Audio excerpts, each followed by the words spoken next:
Kicking off the list at number 10, Silver Banshee. First appearing in Action Comics 595, and in usual comic book fashion, she's immediately catcalled by some gross dudes. She literally looks like a demon, and the guy in the middle is like, tall broads, I love them. She proceeds to choke the life out of him because she has this fancy ability where one touch is all it takes to kill you. Neat. Heads up 7-Up would be an extreme sport with Siobhan. So she keeps on walking, she continues to a bookstore, of course killing another dude by, palming his head for a hot second. People run out of the store and they're talking about her voice, how it's the weirdest sound that they've ever heard. See, it's not her touch that kills, it's her voice. See, in IMAX, this would just be a treat. Just a woman screaming into the camera for 4 hours. I'll take it, debit. She's not to be messed with. She straight up killed Superman in her first comic book appearance. This is why you try and avoid curses when you're a child, or else you turn into a Silver Banshee and then in turn you have no friends, which is no fun.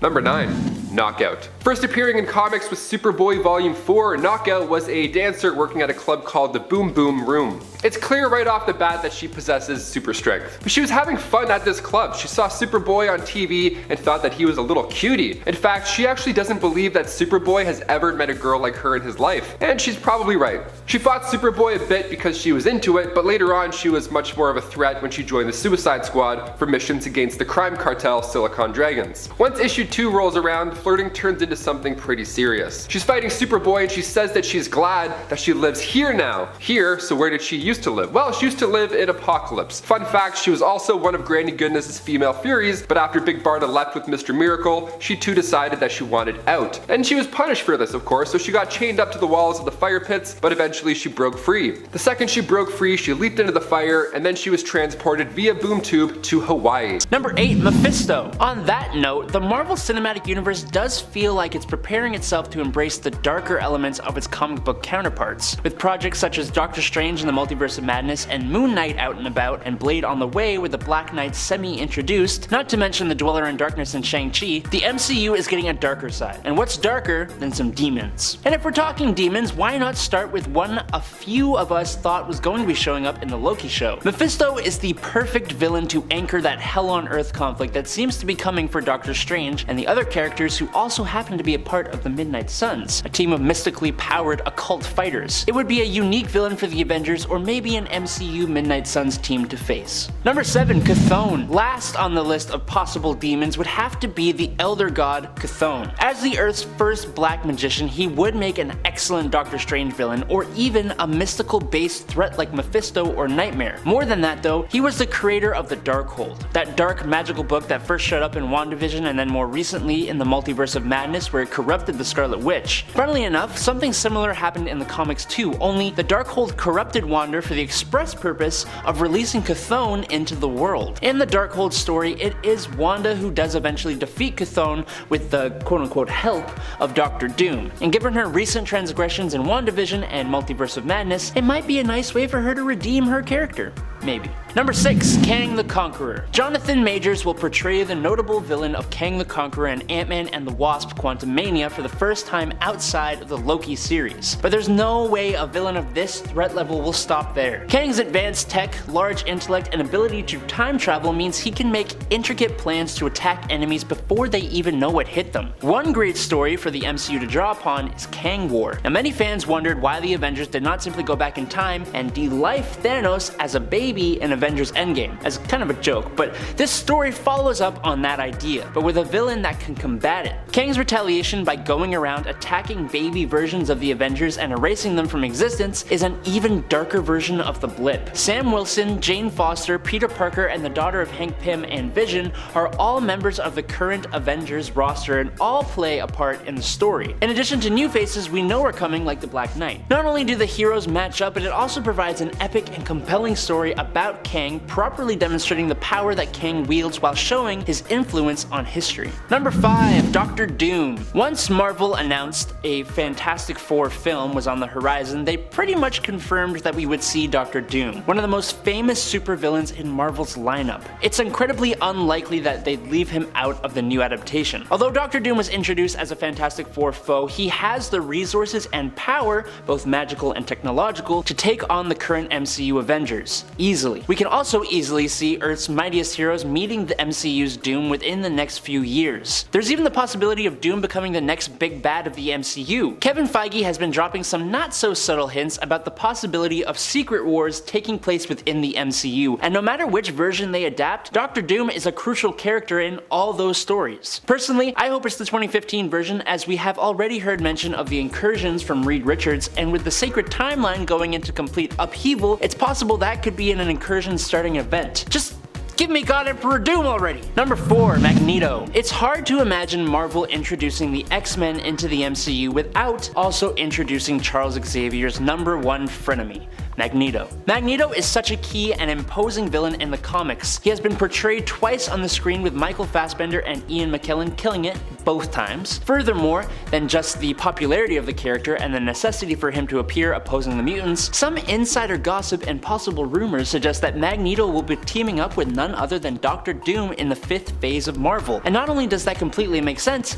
it's also terribly cool to imagine. There isn't much to say, because if the MCU is getting mutants, this is kind of a no-brainer. Number 3. Galactus. In Eternals, we learn that unborn Celestials are planted inside planets across the universe, waiting for intelligent life to reach a point in which those Celestials can use that energy to be born, destroy said planet, and begin creating another sun that will power another galaxy in the place of the one destroyed. Being an ancient universe entity, Galactus is an all-powerful cosmic being that acts as a balance of power in the current universe. He does this by devouring planets throughout the cosmos as a source of energy to stay alive. It is more likely than not that Arishem the Judge, a Celestial, considers the death of a baby Celestial as a punishable offense. Galactus could be in the MCU as a tool the Celestials use to devour planets. Galactus often prides himself as a force of balance in the universe, and with Earth being such a powerhouse planet in the cosmos, its failed emergence is likely to upset the balance of things. Or, what if Galactus was actually hunting planets with the immense amount of energy a celestial seed would provide? This cosmic being is known for having a huge appetite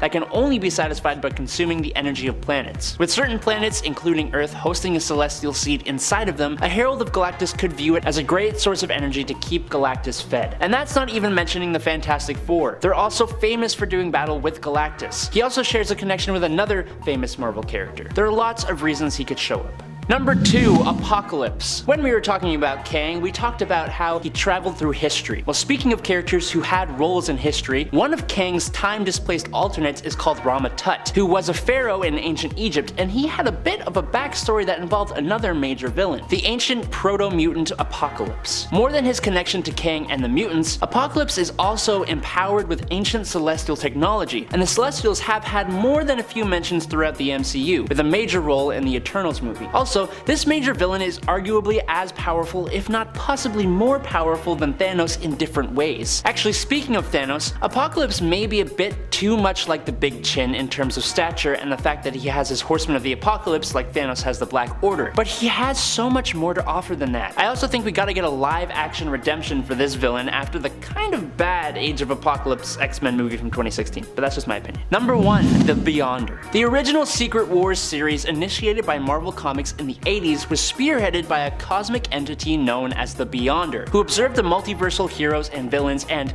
wishing to know more about human nature and conflict, transported them to an alternate world he created known as Battle World, made out of a mishmash of parts of Earth and other planets in the galaxy. The Beyonder brought together Marvel superheroes and villains onto this world, such as the Avengers, the Fantastic Four, the X-Men, and Spider-Man, including antagonists Dr. Octopus, Kang the Conqueror, and most importantly, Molecule Man and Dr. Doom. The threat of multiversal incursions that played a large part in the 2015 Secret Wars has already been established in 2022's Doctor Strange in the Multiverse of Madness, and we can strongly suspect Dr. Doom will be introduced very soon. After Thanos, the MCU needs a main villain with another more original motive. The Beyonder's desire to understand human nature allows for interesting narrative possibilities and philosophical discussions. Why conflict is inevitable, why people always want to achieve something more, and why imperfection makes life worth living are some of the themes was the culmination of the MCU's Phase 5 could tackle. Not to mention, Beyonder is leagues and bounds beyond the power of Thanos. Number 10, Blockbuster. Blockbuster might not be an A-list Bat villain, but I don't think I've ever mentioned him on this channel before, and I thought it was about time that we gave him a little shout out. We see you, Blockbuster, we see you. While not one of the most popular Bat villains, Blockbuster still packs a mighty punch. The current incarnation of the villain is Roland Desmond, who has reappeared in the Prime Earth continuity throughout the current Nightwing series. In fact, even though he started out in Detective Comics, he's now actually thought of more as a Nightwing villain. Even more recently resurfacing in Nightwing in issue 83. Blockbuster has also had many incarnations throughout the years since the character's first appearance as Mark Desmond back in 1965 in Detective Comics issue 345. Some versions have been tougher and more powerful than others, but all of them have possessed some level of super strength, durability, and stamina, usually granted to them by the Blockbuster serum, and often at the cost of some intelligence. However, the current Blockbuster does not suffer the same weakness, instead simply suffering physical pain if remaining in his transformed super buff state for too long. And a 9, Condiment King. Okay, before you yell at me, hear me out a little bit, okay? Condiment King may just seem like a random dude who uses ketchup and mustard as a weapon, but you have to admit that would not fit in the DCEU. The DCEU has a much darker tone than the Batman animated series Condiment King was created for, and if he was in the DCEU, they would have to make him incredibly deadly for it to work properly. This guy would basically just use allergies as a weapon, and I don't mean like the oh you got the sniffles and your eyes are kind of itching kind of allergies. I mean like throat closes up and eyes pop out of your head kind of allergies. They would have to turn Condiment King into such a horrific killer that he would actually end up being overpowered and probably cause a lot of controversy. Even if it was just like condiments combined with acid instead of normal condiments, that would be absolutely nuts. You thought that they handled Doomsday bad? Wait until you see people's faces melting because they got hit with Dijon honey mustard and freaking acid. At number 8 is the destruction of Xandar in Infinity War. Now, I love Infinity War, but one of my main criticisms of the movie has always been that it's too hard to track how Thanos gets all the Infinity Stones. In the comics, this is obviously explored across multiple issues, and for good reason. It is essential to the payoff of Thanos carrying out his final plan. But in the movie, this process isn't quite given the respect it needs, and especially not in regards to the Power Stone. The way that the stone is acquired by Thanos is when he steals it from the planet Xandar, which he of course destroys in the process. But not only do we not get to see any of this happen, it's just told to us in passing by Thor. And on top of that, the Guardians of the Galaxy don't even really react, or at least not how they should have, considering they'd just gotten done protecting the now non-existent planet. I understand that the movie needed to be kept short, but all of the other stones get their own full scenes, exploring how they were acquired by Thanos. And the Power Stone, which probably has the most canonical significance by this point in the MCU, save maybe the Space Stone, just gets a passing remark.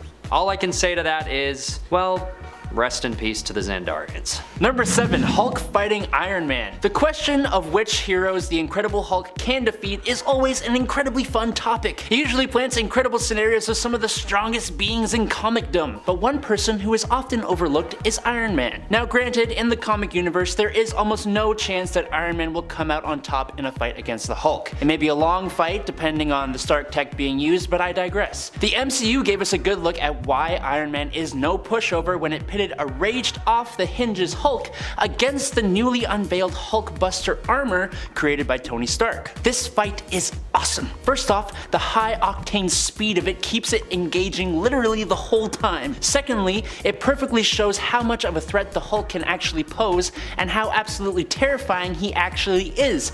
And thirdly, bouncing off of that, Robert Downey Jr. shows us both how utterly terrifying it would be to fight a monster like the Hulk in a suit of armor, while still remaining incredibly hilarious and delivering every line with a perfect mix of fear, humor, and high stress that the 4-minute and 20-second scene deserves. And bonus points for the end of the scene when the Hulk / Bruce Banner finally sees the amount of destruction and pain he has caused, lets us into his mind just enough to feel bad until Iron Man knocks him out cold. At number 6 is the origin of Nick Fury's missing eye in Captain Marvel. As much as I love the relatively newer Waititian approach to the MCU where everything is laden with quips and goofs, this is an example of when the jokes can just go a bit too far. The first time I saw this was in in Guardians of the Galaxy Volume 2, with Drax's overused literalness, and well, I think it's fair to say that Love and Thunder just wasn't serious enough. But one moment in particular that demonstrates how jokes can sometimes ruin things in the MCU is when we see that Nick Fury loses his eye to a CGI cat named Goose, who simply just scratches it. This is seen as a throwaway insert that didn't really need to be there and honestly isn't even played off that well in Jackson's acting. Now I realize this is obviously meant to poke fun at the question of where his eye patch is in these earlier days, but personally, I feel like there was room to actually explore a cooler, more epic backstory as to how Fury gets his eye patch. But instead, it was thrown away with the bathwater entirely, in my opinion, in a manner that I felt was unneeded and a little too silly. Number 5, the airport fight. Look, I know the MCU's Civil War was not on the same scale as it was in the comics. Not by a long shot. And yeah, 12 superheroes running at each other at an abandoned airport may seem silly to some, but for those of us who are fans, this battle was amazing. Seeing the heroes who we have seen battle other huge threats together battle each other, with some huge new players joining the wider world of the MCU, with Winter Soldier and Scott Lang finally being in an ensemble, and with Black Panther and Spider-Man getting their MCU debuts, every hero got moments to shine and have some fun. The little scuffle between Spider-Man and the Falcon and the Winter Soldier, and even when he fought Cap, was such a great display of why Tom Holland's Spider-Man is fantastic. Ant-Man had awesome moments taking on Black Widow, entering Tony's armor, and going giant-sized. It was weirdly fun and yet intense, and ended on a note that reminded everyone that this is all more serious than they've been taking it, leading to the much more emotionally weighted and awesome fight between Iron Man, Cap, and Bucky. At number 4, we have a more recent blunder from Thor: Love and Thunder, and that is the awful floating head CGI of Axel, son of Heimdall. This is one of those moments that is slowly but surely becoming a meme online, and for good reason. The movie had a budget of $250 million, and to see something this low effort tells us that either A, the VFX teams were being heavily overworked, B, this scene was thrown in at the last minute and the CGI was rushed, or C, the filmmakers genuinely thought this was passable. Now, I do a bit of basic animation here and there, and what I find to be the worst part of the execution on this one is that the boy's face isn't even tracked along with the mask that was created to cut out his head. Meaning, when they grab the footage of the actor talking and cut his face out to place it in Thor's scene, you can tell Axel is swaying slightly. And instead of the artist accounting for the sway, part of his face gets cut off by the edge of the cutout, making it look like his head is getting skinnier and then wider back and forth. It's really a strange sight to see in such a massively funded project, and although I don't like to hate on the VFX teams too much because they're basically magicians who we often take for granted, this is not their proudest moment. Number 3, open your eye. In the first Doctor Strange movie, Stephen Strange is an arrogant and cocky world-class surgeon who gets seriously humbled when he crashes his sports car while distractedly driving, ruining his hands. It causes the former surgeon to go off in search of any possible way of fixing his hands and returning to his life work. His search takes him as far as Nepal and Kathmandu, where he finds the Kamar Taj, seeking a mystical form of healing which Strange passes off as hokey pseudoscience and a waste of his time. Well, time to be humbled again, Doctor. As the Ancient One, played wonderfully by the ever-amazing Tilda Swinton, opens his eyes to the spectrum of the infinite universes, we get to witness possibly the wildest display of visual effects in a Marvel film ever. With Steven zipping across dimensions in his astral form, the entire sequence is a treat to the eyes and the mind, with visuals that aren't easy to comprehend on first viewing. Even 6 years after the film's release, this scene still holds up against other VFX heavy moments in films that came after it. And I think another Doctor Strange special effects moment of greatness that deserves at least a mention is that awesome Doctor Strange vs. Thanos fight in Infinity War. So awesome. At number 2 though is the time that I'm sure we're all familiar with, which is when Quill loses his cool and screws everything up during the final battle with Thanos in Infinity War. This is one of the most infuriating moments, not just in the MCU, but in any movie I've ever seen. I get the argument that this is just part of Quill's character, that he's liable to act on emotion, but I still don't think this writing is justified. Because for Quill to hit Thanos like that and blow the operation on a whim isn't just emotional, it's stupid. So stupid that it's not even believable that any character other than maybe Hulk would do something like this ever. Now hear me out, I'm not saying that Quill shouldn't have screwed up the plan at that moment. I get that he's a big player in this climax after what happens to Gamora, but what I think they should have done was have Quill find out about Gamora before the battle, and then in a fit of anger, secretly prepare what he thinks to be a foolproof plan to kill Thanos himself. And when this moment comes, he would foolishly enact that plan, which of course would fail, and then the movie would continue. I mean, I'm not saying I'm smarter than the writers or anything, but I just think this moment was made to be too frustrating. I'd at least like to see Quill face some kind of scrutiny for this mistake in upcoming MCU stories. I mean, come on. And in at number 1 is Avengers Assemble. Not to sound too much like a nerd or anything, but I went to see Endgame by myself at a viewing early in the day because I figured the theater would be less packed. This was the week the movie released, so I was dumb to think that. The theater was full, but it didn't stop me enjoying the movie, and it definitely didn't stop the involuntary wave of feeling like both crying and laughing when in the climax of the movie, when the odds just stacked themselves up against the remaining Avengers, when the alternate timeline Thanos attacked after they had assembled the Infinity Stones. We see Steve standing alone against Thanos' forces, only for a radio static to come in on his earpiece as Sam Wilson tunes in on your left, and a sorcerer's portal slowly opens up, revealing T'Challa, Shuri, and Okoye waltzing on in. That small glimmer of hope is enough to bring a tear to your eye, but then the small glimmer becomes an outstanding wave of relief, happiness, and spectacle as a whole damn army of every single hero plus the combined forces of sorcerers, Asgardians, Wakandans, and Ravagers, and more all come pouring through multiple various portals in a huge sweeping sequence culminating in Steve calling Mjolnir to him as he yells, "Avengers!" And as the scene goes quiet, he utters the last 3 syllables that fans have been waiting for ever since the first Avengers movie hit screens in 2012.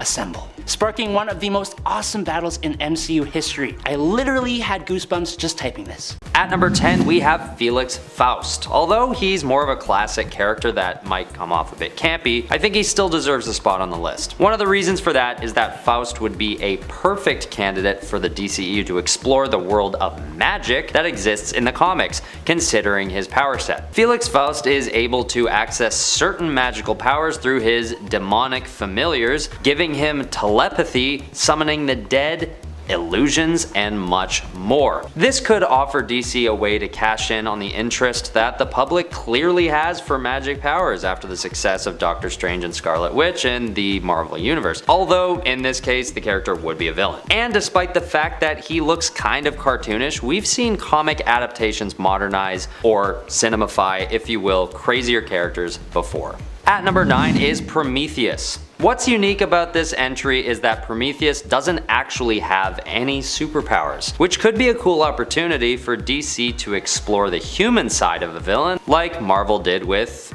Thanos, for instance, which I think worked really well. And honestly, for a human character only using armor and technology to get as powerful as Prometheus does, he would be a very interesting DCEU character to see how he gets to that point of power and how he is capable of taking on the Justice League head to head. With his super advanced computerized helmet, he's able to download knowledge such as fighting styles and much more into his mind and learn new skills immediately. And this allows the character to grow in power exponentially, which offers for a cool arc in, say, a long-running TV series perhaps. I also just think Prometheus looks so cool that he needs to be featured in a live-action setting. Number 8, Zom. We have seen the character of Dormammu in the MCU. He was an insanely powerful mystical entity who Doctor Strange had to basically lose to 1,000,000 times and trick to defeat. Well, it took all of comic book Dormammu's power plus the help of the cosmic being Eternity just to restrain the extra-dimensional monster known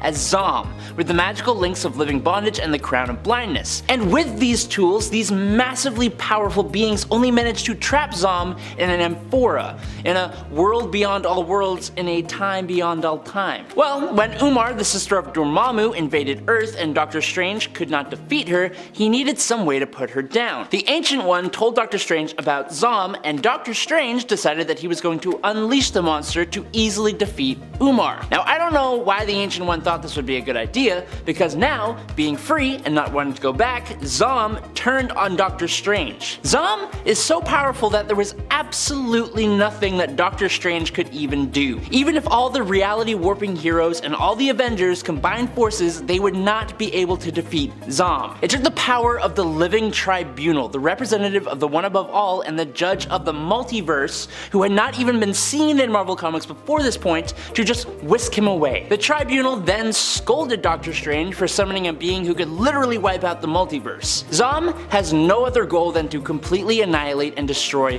everything.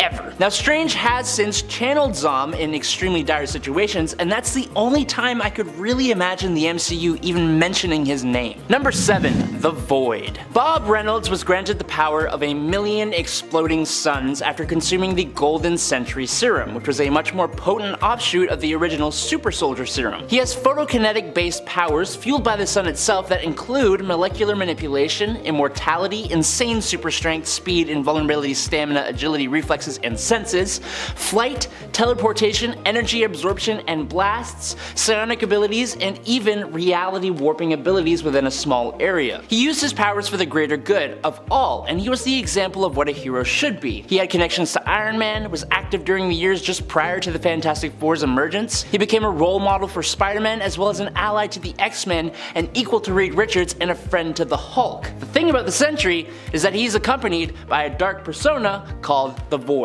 The Void has all the same abilities, plus seemingly even more. The Void went on a rampage that took the lives of around 1,000,000 people and almost destroyed Manhattan. Full rosters of the Avengers, X-Men, and the Fantastic Four all went to take on the Void, and they couldn't do a thing. Only the Sentry himself could really subdue the Void, and it wasn't even permanent. Now, later on in the Siege event, Norman Osborn used the Sentry to attack Asgard, but this accidentally unleashed the Void, and it totally obliterated Asgard completely, taking out Loki in the process. Now, this did actually branch off into a what-if story where the Void was never stopped and destroyed every superhero on Earth, and then went off to destroy the universe. The Sentry is basically a god, and the Void is this god's devil. They may be adding the Sentry to the MCU soon, but I seriously doubt they will make this character or his opposite as powerful as they are in the comics. Number 6. Null. Null is the literal eldritch god of all symbiotes. He's their creator. Null existed before the current version of the universe ever even came to be, in the black void of nothingness. One of his very first acts after he was awoken by the light created by the foundation of the universe was creating the all-black Necrosword. This was the very first symbiote, and it was immensely powerful. Using it, Null was able to slice the head clean off of a Celestial. For this insane feat of power, he was banished to a void where he worked more and more on the sword, and eventually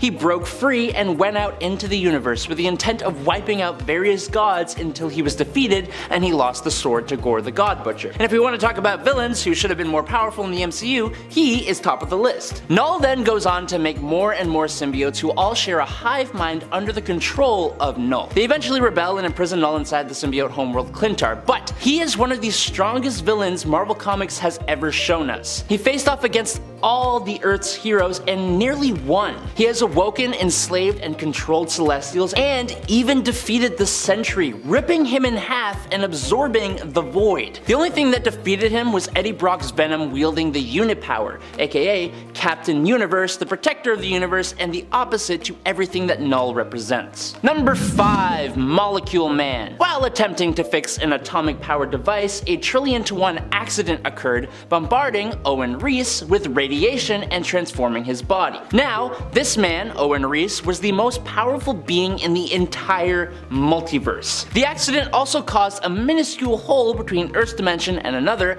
allowing the being who would eventually become known as the Beyonder to become aware of a universe teeming with life, which would lead to the events of the first and eventually second Secret Wars. Now, Uatu the Watcher, who used to never become involved in the events of Earth, sensed the Molecule Man and the danger that he posed. He contacted the Fantastic Four, warned them of the threat, transported them to face him, and the Fantastic Four couldn't do a damn thing to the Molecule Man, until Mr. Fantastic was able to deduce that the Molecule Man could not alter the molecules of living things. But that wasn't even a real limitation of the Molecule Man. That was just a subconscious limitation that the Molecule Man put on himself. The kicker is that, in reality, Reese's accident was caused by the Beyonders themselves. They created the Molecule Man as a singularity in every reality to basically use the villain as a device that would destroy its universe. The purpose of their experiment was to eventually destroy all the Molecule Men at the same time just to see what would happen, which was a key part of the latest Secret Wars event. But Molecule Man, being used by Dr. Doom and eventually Reed Richards, was able to rebirth the entire cosmos. Could it work in the MCU? Sure, it could, but the character would just be a plot device. I doubt they would actually use him as an actual villain. Number 4, Abraxas. Abraxas is the polar opposite of the cosmic entity Eternity. This means his whole reason for existing is to destroy all of the multiverse, which, I'll be honest, there are a few different characters in Marvel Comics who exist for that reason,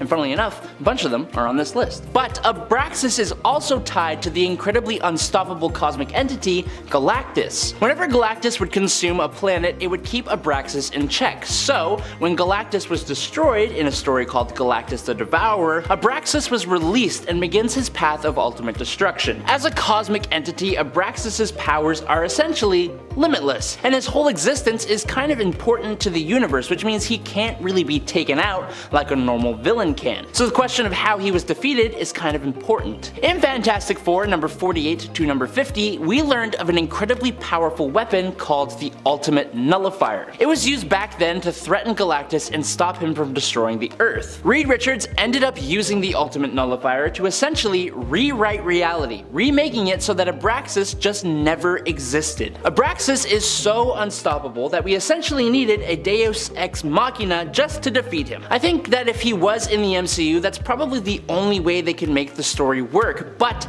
I think it would basically break the whole MCU for them to do it. Number 3, Mad Jim Jaspers. When Captain Britain is sent to Earth 238 in Marvel Superheroes UK number 377 in August of 1981, we are introduced to a guy named Mad Jim Jaspers, who is the Prime Minister of England in this reality. Jim has created a cyborg called the Fury that can adapt to anything like a Sentinel can to destroy all the superpowered beings on this Earth. But that's not Jim's power. We are being delivered this information from the inside of a teapot helicopter that is immensely bigger on the inside than it looks on the outside, with the room growing and characters appearing that are already passed away or that resemble Alice in the Wonderland characters. That's because Mad Jim Jaspers is a mutant with an insane level of reality warping powers. The thing is, this character is not fully in control of his abilities. Now eventually we are introduced to an Earth 616 reality Mad Jim Jaspers who is way more powerful than his 238 counterpart. When Captain Britain pays him a visit, Jim uses his powers to make Captain Britain believe that he was dreaming and that he has woken up out of a coma. He then gets frustrated and wipes this entire reality clean to start everything fresh. Now I don't know what the likelihood of getting Captain Britain into the MCU is, with the multiverse becoming more prominent, it's more likely, but this insanely powerful reality warper is not someone who I expect will ever make an appearance anytime soon. Number 2, the Chaos King. Amatsu Mikubashi first appeared in Thor Blood Oath number 6 in 2006, and he is the Japanese god of chaos, evil, and an aspect of the cosmic being Oblivion. Mikubashi ruled and thrived over the Earth when it was nothing more than a formless void of primordial darkness, and as such, his goal now is to bring about a new age of chaos and void and darkness. He is a primordial being who was imprisoned in Yomi, the Shinto underworld, where he remained for centuries accruing an army of Oni, Shinma demons, and other monsters. Now during the events of Ares God of War, Chaos King attacks Olympus after he had defeated and controlled the Japanese pantheon, meaning he had already done that and then he goes on to attack Olympus. And that was all after the fall of Asgard during Ragnarok. This is what kickstarts his mission in Chaos War, where he slays the Egyptian gods, the Celtic gods, Shi'ar gods, and the gods of Zen law. He takes out Nightmare in the Dream Dimension, destroys Mephisto and hand casts Mistress Death out of hell, making her literally run away, and releases the souls of the damned. He has the power to defeat eternity and is practically unfazed by attacks from the likes of Zeus. God Hercules, Galactus, Silver Surfer, and Thor together could not defeat Chaos King. To win, this insanely powerful god of gods Hercules had to punch the Chaos King into a portal to an endless void of nothingness, and this was after he had already destroyed 98.76% of the universe. They wouldn't let Gore the God Butcher be as big of a threat to the gods in the MCU as he is in the comics. The Chaos King wipes out 90% of the universe. I just don't see it happening in the MCU at this time. It's just not gonna happen. And finally, in at number 1, the one below all. In Marvel Comics, there is a character called the One Above All, who hasn't really been seen all too often, but is essentially the equivalent to God, or the creator. Now we have gods like Odin and Zeus and Thor in Marvel Comics and the MCU, but this is kinda different. The One Above All is like the god of everything, the supreme ruler of creation and compassion. It's even been represented as the writers of Marvel Comics at one point, just to give you an idea. So the one below all, as you can imagine, is the antithesis to this, the personification of destruction and hate. Another way of looking at it is that the one below all is the one above all's Hulk form, although that kind of makes things a little bit more complex. The one below all is trapped in the below place and manifests in realities through gamma and gamma mutates. Basically, this means that the Hulk and other gamma mutated beings have fractions of the one below all's power and can be taken over by the one below all for him to try and escape and destroy everything. In an alternate future, it actually does this, taking over Bruce Banner's body and using his power to devour the cosmic entity Eternity and eradicate all life in not only this version of the cosmos, but even going into the next iteration of the universe, ensuring that nothing in that universe will continue to be. Luckily, this is prevented in the Immortal Hulk story, but I'm telling you, go read that story. The one above all and the one below all seem like beings that are just too conceptual that I don't know if they'd be making it into Marvel's cinematic universe. But the other part of this is that the Immortal Hulk storyline that features the one below all is way too graphic for it to be adapted to the MCU and Disney's brand. And at 10, Firebrand. A superpowered enforcer for Justin Hammer, Firebrand is a former activist who turned to violence after believing peaceful protests produced no results. Which sounds awfully familiar now thanks to the Flag Smasher's introduction, Falcon and the Winter Soldier. First appearing in Iron Man Volume 1 number 27 from 1970, Gary Gilbert was born in Detroit, Michigan. Gary wore a suit with an armored exoskeleton that gave him superhuman strength and resistance to fire. It also housed flamethrowers, which allowed him to shoot out, fire, and thermal blasts from his hands, one mounted on each wrists, and flying jets that gave him the ability to fly, which I'm pretty sure sounds familiar at this point. Except with the Flag Smashers having already been introduced, and no Iron Man remaining in the MCU as a counter, Firebrand making an appearance seems a little far-fetched. It's still entirely possible, perhaps this version gets inspired by the Flag Smashers, and maybe Peter or someone has to end up dealing with them, but it would be on a much smaller scale, since with all the movements, Marvel could be worried about upsetting people, and I don't think that they would handle, I don't know how they would handle this one. In at 9, Spymaster. First introduced in Iron Man number 33 in 1971, the original Spymaster was leader of the Espionage Elite, and they were a formidable opponent for Iron Man, and successfully infiltrated Stark Industries on more than one occasion. Man, it's like Star Labs, just walk in the front door. He's also evaded Iron Man's grasp multiple times. After his operative Mark Sharon was killed by the Ghost while using the Spymaster identity, the original Spymaster just let the world believe that he was dead. Others have attempted to assume the role as Spymaster, but none really did all that well. Years later, he returned to action after being found by Norman Osborn, but quickly returned to the shadows. He owned a supervillain club, and when the Avengers left Earth in order to battle the Builders, he gathered a group of supervillains and then broke in Stark Tower to steal Iron Man's technology, because the tower was basically defenseless. And while this could be plausible, seeing how Iron Man is dead so his compound would remain partially unguarded, I don't think that the MCU is going to go this route, even if the character has been around for 50 years. It was actually 50 years this January, which is kinda nuts. And it ain't Blizzard. Dr. Gregor Shapanka, PhD, was an employee of Stark Industries. He was conducting private research into a means of achieving physical immortality when first introduced in Tales of Suspense number 45 in 1963. However, he attempted to rob a private vault of Anthony Stark, so he could obtain microtransistor designs that Shapanka had intended to sell to further finance his research, because, he was trying to be immortal, and that's what everyone does when they want to be immortal. However, he was caught, and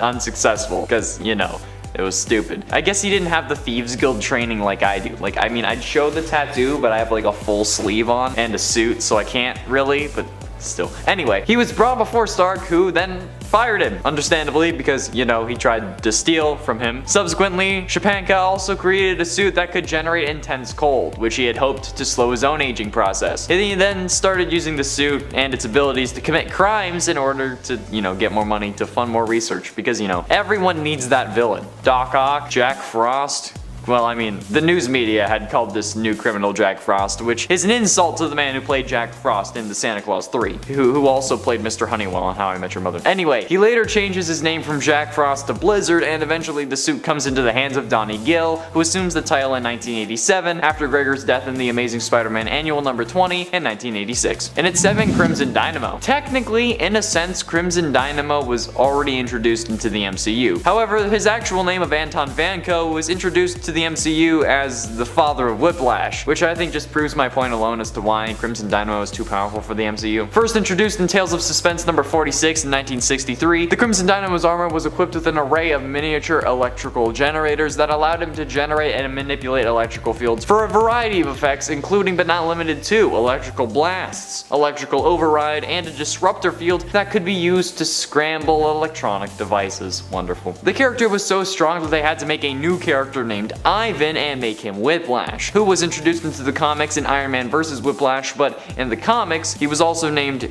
Anton Vanko, with no relation to the Crimson Dynamo. It's confusing as hell. And at 6, Titanium Man. First introduced in Tales of Suspense number 69, nice. From 1965, not as nice, Boris Bolsky quickly rose through Soviet government ranks and became popular in the Communist Party. He had also briefly worked with Black Widow as an intelligence agent, but due to political reasons, he was assigned to Serbia. He learned that some of the camp members were scientists that had worked with Anton Vanko, who, as I mentioned last number, was the Crimson Dynamo. So Bolsky planned to make a new armor set capable of defeating Iron Man to prove the USSR's superiority over the US, because of course that's why. A titanium alloy armor was made, however, and it was much larger and heavier than Iron Man's, due to the camp lacking sufficient resources to design micro components. Because, you know, Tony Stark built this in a cave with a pile of scraps! Bolsky was unable to defeat Iron Man on several occasions. However, I don't think this character would be introduced, because they already made reference to him in the first Iron Man movie, where Stark made his suit a gold titanium alloy, which I thought was funny, since people were calling him Iron Man, but in reality it was gold titanium alloy man. But like, you know, that line now makes more sense with this. Plus, Tony's dead, so I don't think they could want to beat Iron Man, unless they go after like Pepper Potts or something. Halfway through into number 5, Fin Fang Foom. Okay, let's be honest.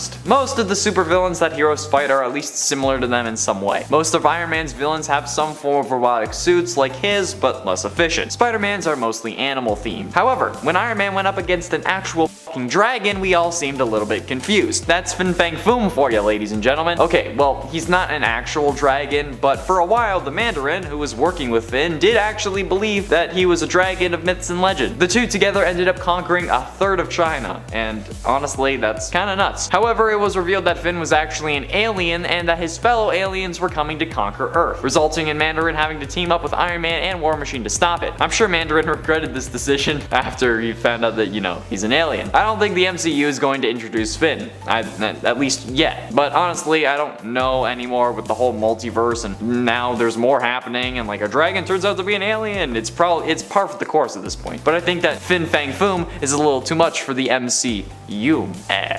And at 4, Ultimo. Like I said last number, most supervillains at least base part of their persona off the hero, because we all know villains just want Senpai to notice them. MatPat, I'm still waiting on you. Getting MatPat to notice me will literally be my supervillain origin story. Anyway, Ultimo is no different. However, he didn't really do this to himself. Ultimo is a giant robot created by an alien race that the Mandarin had taken control of. The cool one, not the actor. First introduced in Tales of Suspense number 76 in 1966, Ultimo only died recently in 2020, Force Works number 3 in June of 2020. While Ultimo was under his control, however, Mandarin claimed that Ultimo was his own creation. The only thing though that Mandarin actually created, besides changing his programming, was an artificial blue skin for the robot. Yeah. Mandarin utilized Ultimo numerous times against Iron Man, including once in the nation's capital, Washington, D.C. During that battle, Iron Man trapped Ultimo beneath the Earth's crust, and as a result, the robot meandered through the planet's magma.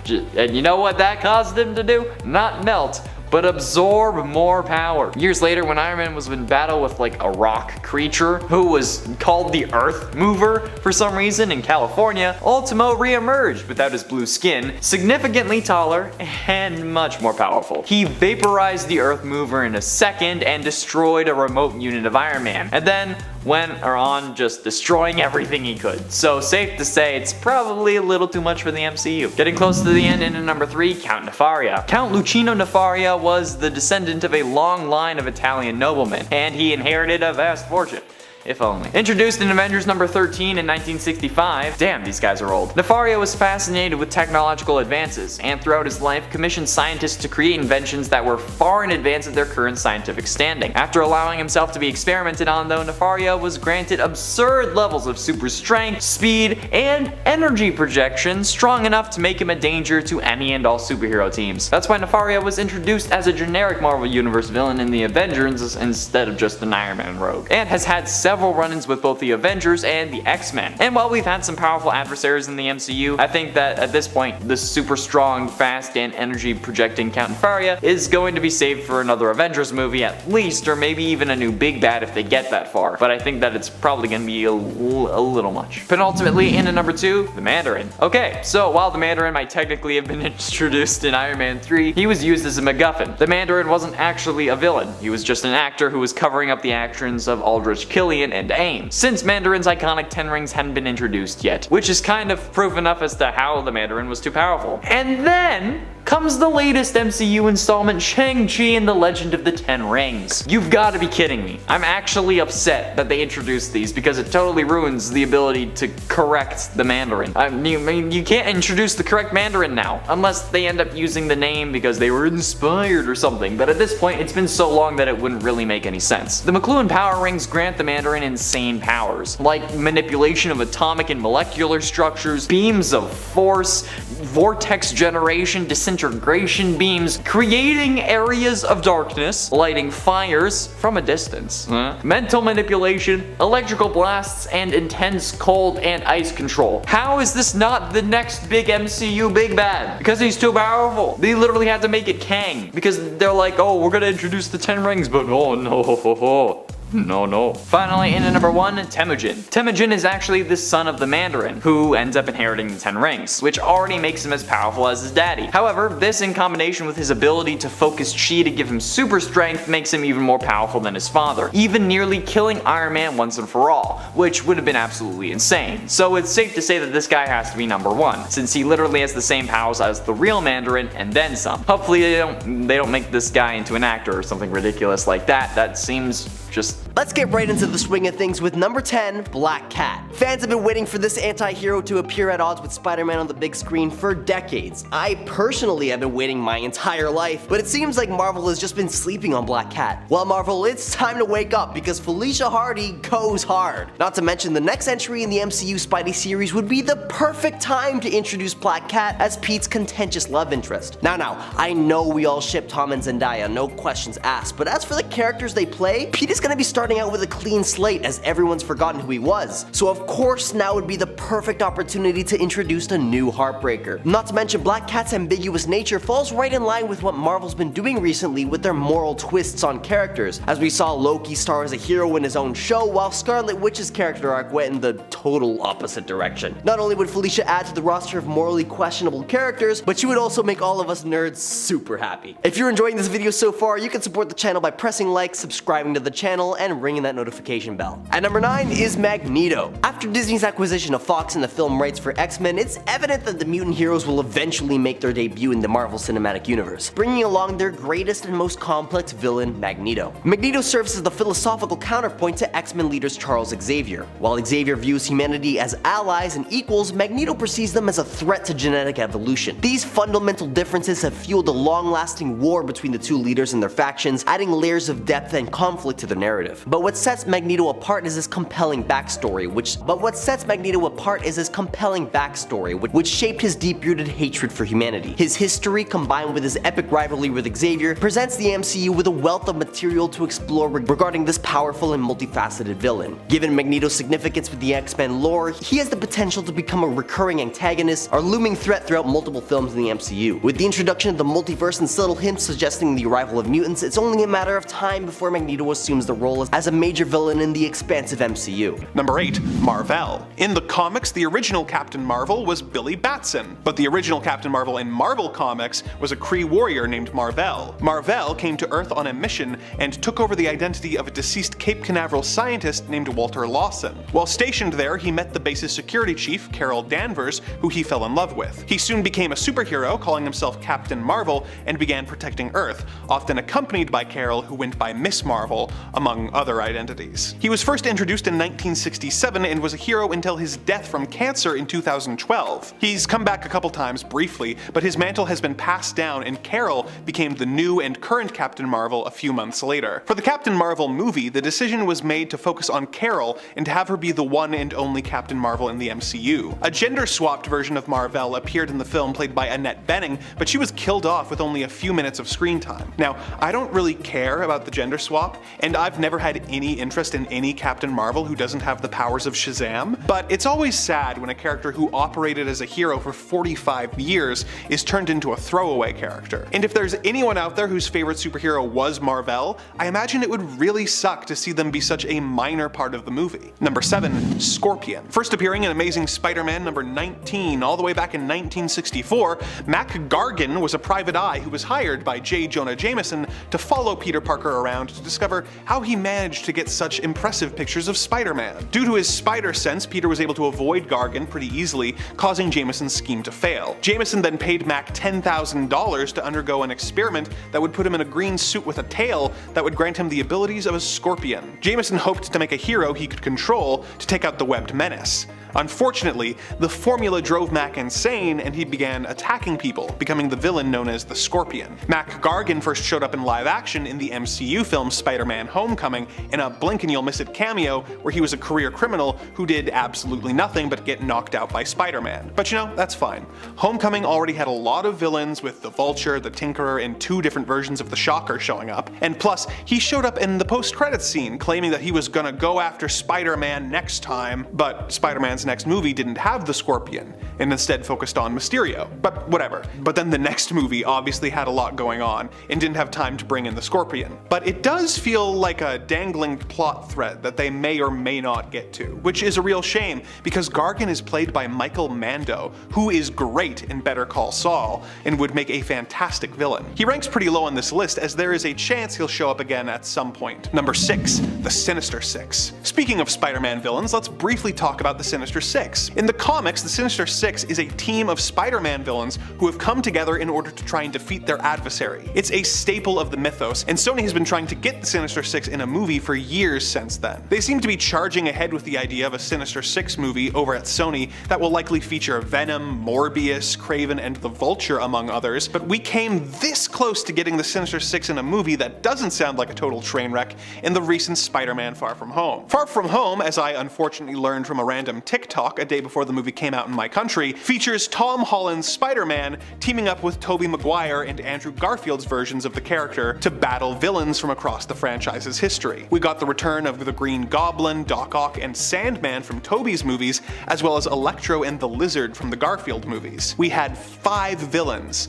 We missed out on a multiversal Sinister Six by 1 villain. They could have brought back James Franco or Dane DeHaan's Harry Osborn's. Tom Hardy's Venom was even in the same universe, just hanging out on a beach at the time. Heck, I wouldn't have even minded Topher Grace's Venom coming back. Or, if you have to, bring back Vulture or Mysterio. I would even take the Rhino. Sure, the movie was already dealing with a lot, but it's not like Sandman or Lizard got a lot to do anyway. It just feels like a weird choice for us to be stuck with a Sinister 5 when it wouldn't have been that hard to add 1 more villain. Number 5. Nuke. In the comics, Nuke is a former Vietnam soldier named Frank Simpson, who was subjected subjected to experiments in a rather sloppy attempt to replicate the Captain America Super Soldier program. His body was enhanced and he was given red, white, and blue pills that would regulate his adrenaline, giving him an edge in combat. He is quite insane and is used by the US government as someone they can drop into situations where they want everyone killed, as Nuke still thinks he's in the war and fighting for his country. In the Netflix Jessica Jones series, which is set in the MCU, it's in just this weird place canon-wise. Nuke is a former soldier who has become a police officer named Will Simpson. He develops a relationship with Trish Walker and is helping Jessica to hunt down Kilgrave. After almost being killed in an explosion, his former government doctor gave him similar red, white, and blue pills to help him recover. He went a bit nutty, but wasn't nearly as dangerous as Nuke in the comics,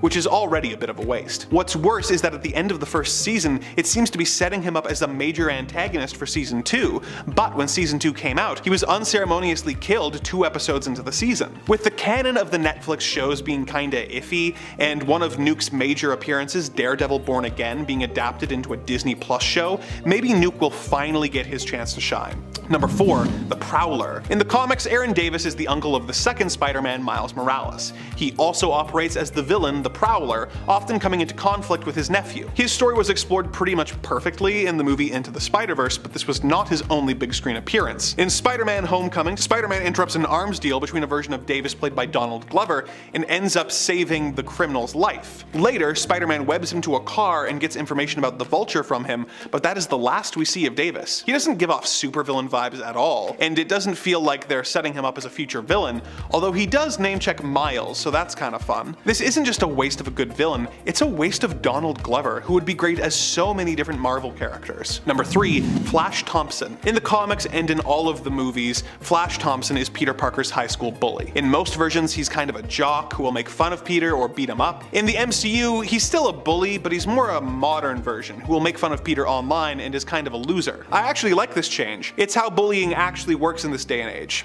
I should know, you guys bully me in the comments all the time. The only issue with this is that in the comics, Flash ends up becoming a Black Ops military officer who ends up taking on the Venom symbiote and becoming Agent Venom. As much as I like MCU Flash, I don't think it would be very believable for him to go down that path. Number 2, Gore the God Butcher. For all its faults, Thor Love and Thunder gets the broad strokes of Gore the God Butcher's character right. He hates the gods and is intent on using his Necro Sword to kill all of them. The details are a bit different between versions, but that's all present in some shape. What makes Gore a wasted character is the fact that other than his opening scene, we never get to see him do any god butchering. He gets very little to do, which is even more of a shame because they were able to get Christian Bale, one of the greatest working actors, to play him, and then barely had him in the movie. Number 1, Quicksilver. Quicksilver is one of, if not the, fastest man alive in the Marvel Comics universe. Most would say he definitely is, but I think North Star from Alpha Flight might have something to say about that. He first appeared all the way back in 1964's X-Men number 4, where he was a member of the Brotherhood of Evil Mutants along with his sister Scarlet Witch. He has been both villain and hero, being a member of the Avengers and being an important Marvel character. In the MCU, he was in one movie before being shot by a bunch of bullets that he really should have been able to outrun. He never showed up again until a mind-blowing scene in the WandaVision show, which seemed to imply that he had returned, being played not by Aaron Taylor Johnson, but by his multiversal counterpart, played by Evan Peters. Unfortunately, this turned out not to be the case, and Evan Peters was actually just playing a hypnotized actor named Ralph Boner. Starting off our list at number 10 is Apocalypse. If it wasn't for his goal of mutant domination and evolution, Apocalypse would vaporize the X-Men whenever he wanted to, and even if that wasn't how he did it, he has the capacity to wipe out the X-Men in a whole handful of ways. For starters, Apocalypse is what is called an external. These are mutants who are immortal, share a psychic connection, and who can revive themselves, so he can just never be permanently taken down, and he has been around for about 5,000 years. Apocalypse's original mutant ability was to be able to control his molecular structure, but over time, with the mentality of survival of the fittest, he has enhanced his abilities and even gained new ones through the use of celestial technology, celestial armor, and at least 2 different techno-organic viruses. He can do a lot with his molecular manipulation, including heal himself and turn his limbs into simple melee weapons, but also technologically complex weapons like plasma cannons. But I think the most impressive thing he can do is consciously and subconsciously grant himself a huge amount of powers at will. That makes him too much for the MCU already, and we haven't even talked about his celestial energy manipulation, his psionic abilities, or any of his countless horsemen of the apocalypse, all of whom were given power boosts by this unstoppable mutant. Coming in at number 9 is Thanos. Now before you come for me in the comments about how Thanos is literally already in the MCU, I want to point out the little fact that the version of Thanos from the MCU is like a schoolboy compared to the comic book version of Thanos. Thanos in the comics is an absolute monster. In the MCU, Thanos is fueled by an altruistic motive to help the universe. In the comics, he straight up enjoys taking people's lives. Thanos is essentially an omnicidal maniac. He's extremely prideful, violent, deceptive, malevolent, treacherous, and ruthless to the point that he doesn't care about sacrificing innumerable planets and civilizations, even his own race, in order to praise his love, Mistress Death, and gain her affection. Thanos also possesses an insatiable hunger for power, always seeking to obtain objects of incalculable might and influence, such as the cosmic cubes or the infinity gems. He does all that while speaking in a super sophisticated, calm, and collected demeanor, which they did get right in the MCU, I'll give them that. Not only that, but being a massive hulking Eternal with a deviant gene, Thanos is one of the most powerful of the Eternals of Titan, with an innate ability to synthesize cosmic energy, allowing for energy and matter manipulation. Thanos in the MCU is no pushover, sure, but comic book Thanos, he puts him to shame. Number 8, Ex Nihilo. If we get Ex Nihilo in the Marvel Cinematic Universe, it will probably mean the coming of the Builders, which would be a whole world-destroying event. Worlds-destroying, actually, since they basically obliterated multiple planets in order to reset the universe and start again because of what they had learned about the coming incursions. Ex Nihilo was known as one of the Gardeners. He was created by the Builders, as were all the Gardeners. Their goal was to perfect species on planets and create life, which sounds great until you realize the level of power needed to do such a thing. Ex Nihilo could both create matter and manipulate time, which is pretty crazy. Number 7, Ulysses. Ulysses is an inhuman superhero who created a lot of commotion as a result of his powers and, well, just existing. Ulysses was actually the central cause of Civil War II. His powers allowed him to get visions of possible futures, with it believed the more clear his visions became, the more likely these futures were to happen. As a result, the heroes became divided into two camps when it came to how to best utilize Ulysses and his immense power. One camp was headed by Carol Danvers' Captain Marvel, who hoped to utilize Ulysses' powers and visions to prevent tragic and devastating events before they happened, thereby saving countless lives, but of course at the cost of punishing people before they'd even really done anything wrong. Whereas Tony Stark's Iron Man headed the second camp of heroes, who weren't as willing to put all their faith in Ulysses' visions, especially at the cost of compromising the freedom of those who had possibly not even done anything wrong yet. If you'd like to avoid Civil War II from happening, a good way to do so would be by us never getting Ulysses in the MCU, which could create a lot of craziness. Number 6, Powerhouse. Powerhouse is the codename for Franklin Richards, the son of Susan Storm Richards, aka the Invisible Woman, and Reed Richards, aka Mr. Fantastic, both of the superhero team, the Fantastic Four. When Franklin was just an infant, he caused a whole bunch of trouble due to being so powerful. In fact, he caused so much trouble that at one point Reed had to intervene by shutting down young Franklin's mind. At this point, Franklin was so powerful and his powers so out of control that he could have easily and accidentally destroyed the Earth. And this is when Franklin was just basically a baby still. Franklin might not have his powers currently in the comics, but if we were to see Powerhouse at peak strength and power level, he would definitely be far too dangerous a character for the MCU. Number 5, Hyperion. Hyperion would be a challenging one, I think, to have in the Marvel Cinematic Universe, due to his similarity to one of the distinguished competition's main heroes, Superman. Hyperion is, in essence, like Marvel's response to a character like Superman, and he also recently appeared in the comics and was revealed to be problematic in his approach to heroics. That is to say, through getting to know this version of him and this version of his team, the Squadron Supreme of America, that recently appeared in the comics during the recent Heroes Reborn 2021 event, we learned that these heroes were a lot more shady than our standard Earth 616 heroes that we're used to seeing on teams like the Avengers. That being said, this was an alternate version of Milton, but still I think a lot of problems would exist with trying to incorporate this character into the MCU. Number 4, One Above All. The One Above All isn't ranking lower because I consider them to be less powerful than those ranked above them on this list. I just feel like they might not be as great of a threat to the MCU if they were to appear. But still, they probably never should, because they could kill the whole art of storytelling by becoming our Deus Ex Machina plot device. One Above All is basically the god of the Marvel Universe. And while it might be cool to see them appear as an allusion to the founders of Marvel Comics who made it what it is today, they definitely could easily derail plots or be used as a plot device to save the day, but at the expense of cheapening the stakes of a story. That being said, they did appear in Immortal Hulk, and I feel like that story actually utilized this character really well. So they could appear in a way that wouldn't cause harm to the universe or plots, but it would still be a hard line to walk, I think. Number 3. Sentry. The Sentry is a hero that might not only be too dangerous for the MCU, but also might be considered a little too dark as well when it comes to his origins. His danger levels though come from the fact that the Sentry not only has the power of like a ton of suns within him, but also the fact that within the Sentry lives the Void, the hero's alter ego who we initially thought was created by a split in his personality. But we would later learn in a retcon was an idea implanted in Sentry's mind thanks to the manipulations of villain Mastermind. While Sentry might be the strongest hero this Earth has ever seen, the Void is definitely one of the most devastating villains as well, and they're usually a package deal. Not always, but usually. It's kind of what makes the Sentry interesting, so I think you gotta at least have the Void there to begin with. Number 2. Hope Summers. Hope has to be one of the most destructive superheroes that we could see in the Marvel Cinematic Universe. MCU mutants are coming.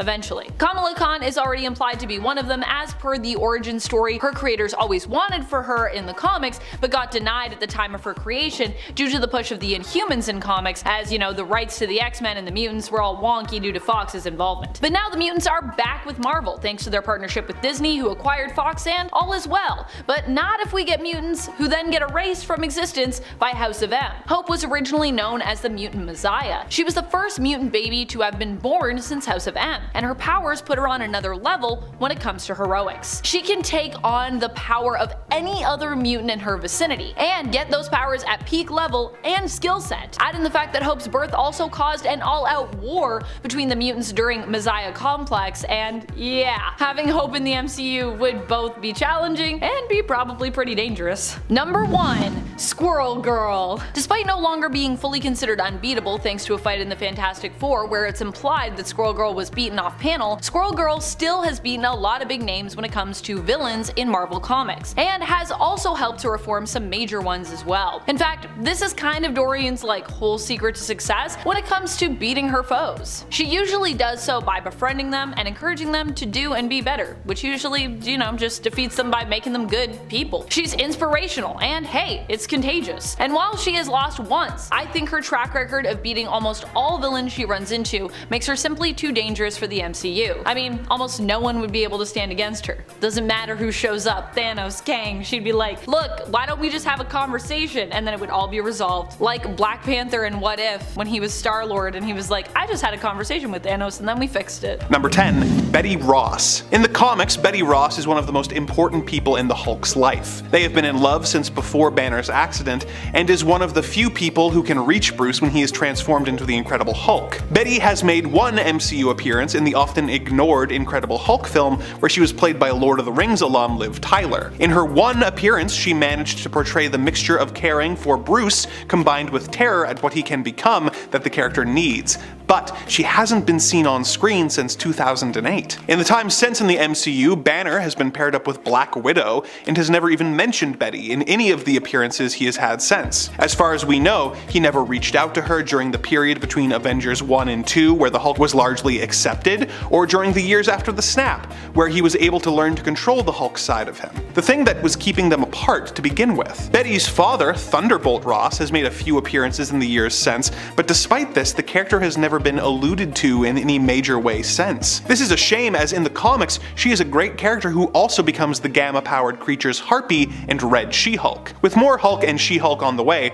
her dad's inclusion in the Thunderbolts, and the recent return of the Abomination from the 2008 film, maybe we will see Miss Ross again soon. Number 9. Mr. Fantastic. In Doctor Strange and the Multiverse of Madness, we got to see a few well-loved familiar faces, especially when we were introduced to the Illuminati. We got to see Captain Carter, we were reintroduced to to Black Bolt after his disastrous appearance in the Inhumans show, and even Patrick Stewart as Professor X in his classic yellow chair. Most surprising was the appearance of one of the most consistent fan castings in MCU history, with John Krasinski appearing as Mr. Fantastic of the Fantastic Four. Obviously the Illuminati were pretty short-lived before they were all brutally killed by Wanda, but the briefness of Mr. Fantastic's appearance was especially disappointed, with him doing little to no stretching, telegraphing his team's plan to the Scarlet Witch, and being turned into spaghetti almost immediately. This isn't too bad, as it is meant to be a cameo appearance, and we are getting a Fantastic Four focused film quite soon, but Kevin Feige has heavily implied that Krasinski playing Reed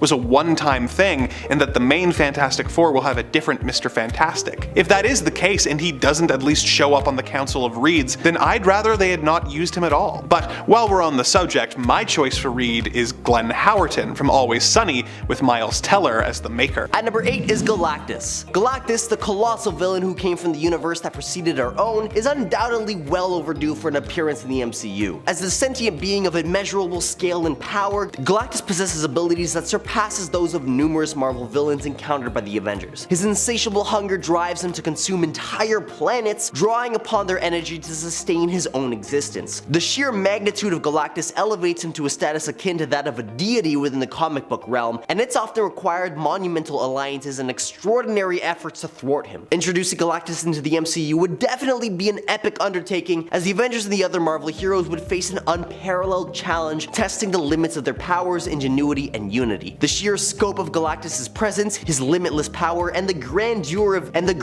of the battles fought against him in the comics make him an ideal candidate for a cinematic villain of monumental proportions. A confrontation with Galactus would not only push the boundaries of the MCU, but also provide an opportunity to showcase the full extent of his hero's abilities while captivating audiences with an awe-inspiring spectacle on an intergalactic scale. And as an added bonus, getting Galactus would almost definitely mean we get Silver Surfer, as the two come as a package. And while I'd really like to see them both back on the big screen again, all I can hope is that Galactus keeps his towering physique, as opposed to turning him into a cosmic dust cloud like they did for that Fantastic Four movie. At number 7 is Mephisto. Mephisto, the notorious Marvel villain, is long overdue for an appearance in the MCU. With a rich history in the comics, Mephisto has showcased his malevolence by acting as an antagonist to both heroes and villains alike. This unpredictability makes him the perfect wild card for MCU, as his agenda and allegiances remain elusive. Countless YouTube theories have attempted to unravel the mystery of Mephisto's eventual arrival in the MCU, speculating on various possibilities. While many anticipated his debut in the WandaVision series, even associating him with Agatha Harkness's peculiar pet rabbit, Mr. Scratchy, the devilish character has yet to materialize. However, as Marvel ventures further into the realm of horror, the stage is set for Mephisto to finally make his long-awaited appearance. At number 6 is Mr. Sinister. While the enigmatic geneticist has been teased in the X-Men films, it's inevitable that he takes a center stage here. Sinister's immorality and need for manipulating lives make him a formidable foe. He's played a pivotal role in the existence of the Summers family, and his sinister experiments unleashed demons in a catastrophic Inferno event. Sinister's most notorious creation, the Legacy Virus, was a mutant-killing disease that wreaked havoc on the mutant community. Not stopping there, he also decimated the Morlocks, leaving a trail of destruction in his wake. But what truly sets Sinister apart is his chilling worldview, devoid of empathy, pity, or any discernible emotion. His relentless pursuit of knowledge and scientific investigation comes at the expense of countless lives. He is driven by an insatiable desire to understand, leaving ruin and despair in his wake. In a world where villains often possess some redeeming qualities or trace of humanity, Sinister stands out as the embodiment of pure malevolence. At number 5 is Apocalypse. Apocalypse, the most godlike adversary within the X-Men universe, is a villain eagerly anticipated for the MCU. Revered as a deity since the days of the Egyptian pharaohs, Apocalypse possesses immeasurable power, establishing himself as one of the few Marvel villains with indeterminate limits to his abilities, thus making him a formidable global threat. As the oldest mutant on Earth, Apocalypse has repeatedly triumphed over the X-Men and their allies in the comic books. His inexorable quest for planetary domination is fueled by centuries of knowledge and experience, enabling him to stay one step ahead of the X-Men at all times. Witnessing the MCU heroes scramble to keep pace with his calculated moves would be a sight to behold. At number 4 is Annihilus. Annihilus stands poised for an imminent appearance within the MCU. With a rich history woven into Marvel Comics' epoch and stories, he's emerged as both a foe and an ally to the Avengers, leaving an undeniable mark on their collective legacy. As the enigmatic ruler of the treacherous negative zone, Annihilus possesses an unparalleled immortality attained through extensive exposure to cosmic energies. This enduring vitality has made any interaction with him a high-stakes venture, wherein alliances are forged or broken on the brink of annihilation, pun intended. In the comics, Annihilus' status as an immortal antagonist has made him an inexonerable force capable of relentless resurrections that span generations within the esteemed family lineage of Reed Richards. One of his most famous acts was the slaying of Johnny Storm, the valiant Human Torch of Fantastic Four. At number 3 are the Clintars. For all you fake Spidey fans up there, the Clintars are the original name given to the race of symbiotes like Venom and Carnage. These aliens have always been major players in the Spider-Man mythos and are beloved by fans for their unique and dangerous abilities, as well as their complex relationships with the web-slinging hero. And although Venom got his own standalone films, we've yet to see him or his alien brethren appear in the MCU, save for Eddie's brief cameo in the end credits scene of No Way Home. Not only would Venom's inclusion open the door for a second, and hopefully less emo, take on Black Spider-Man,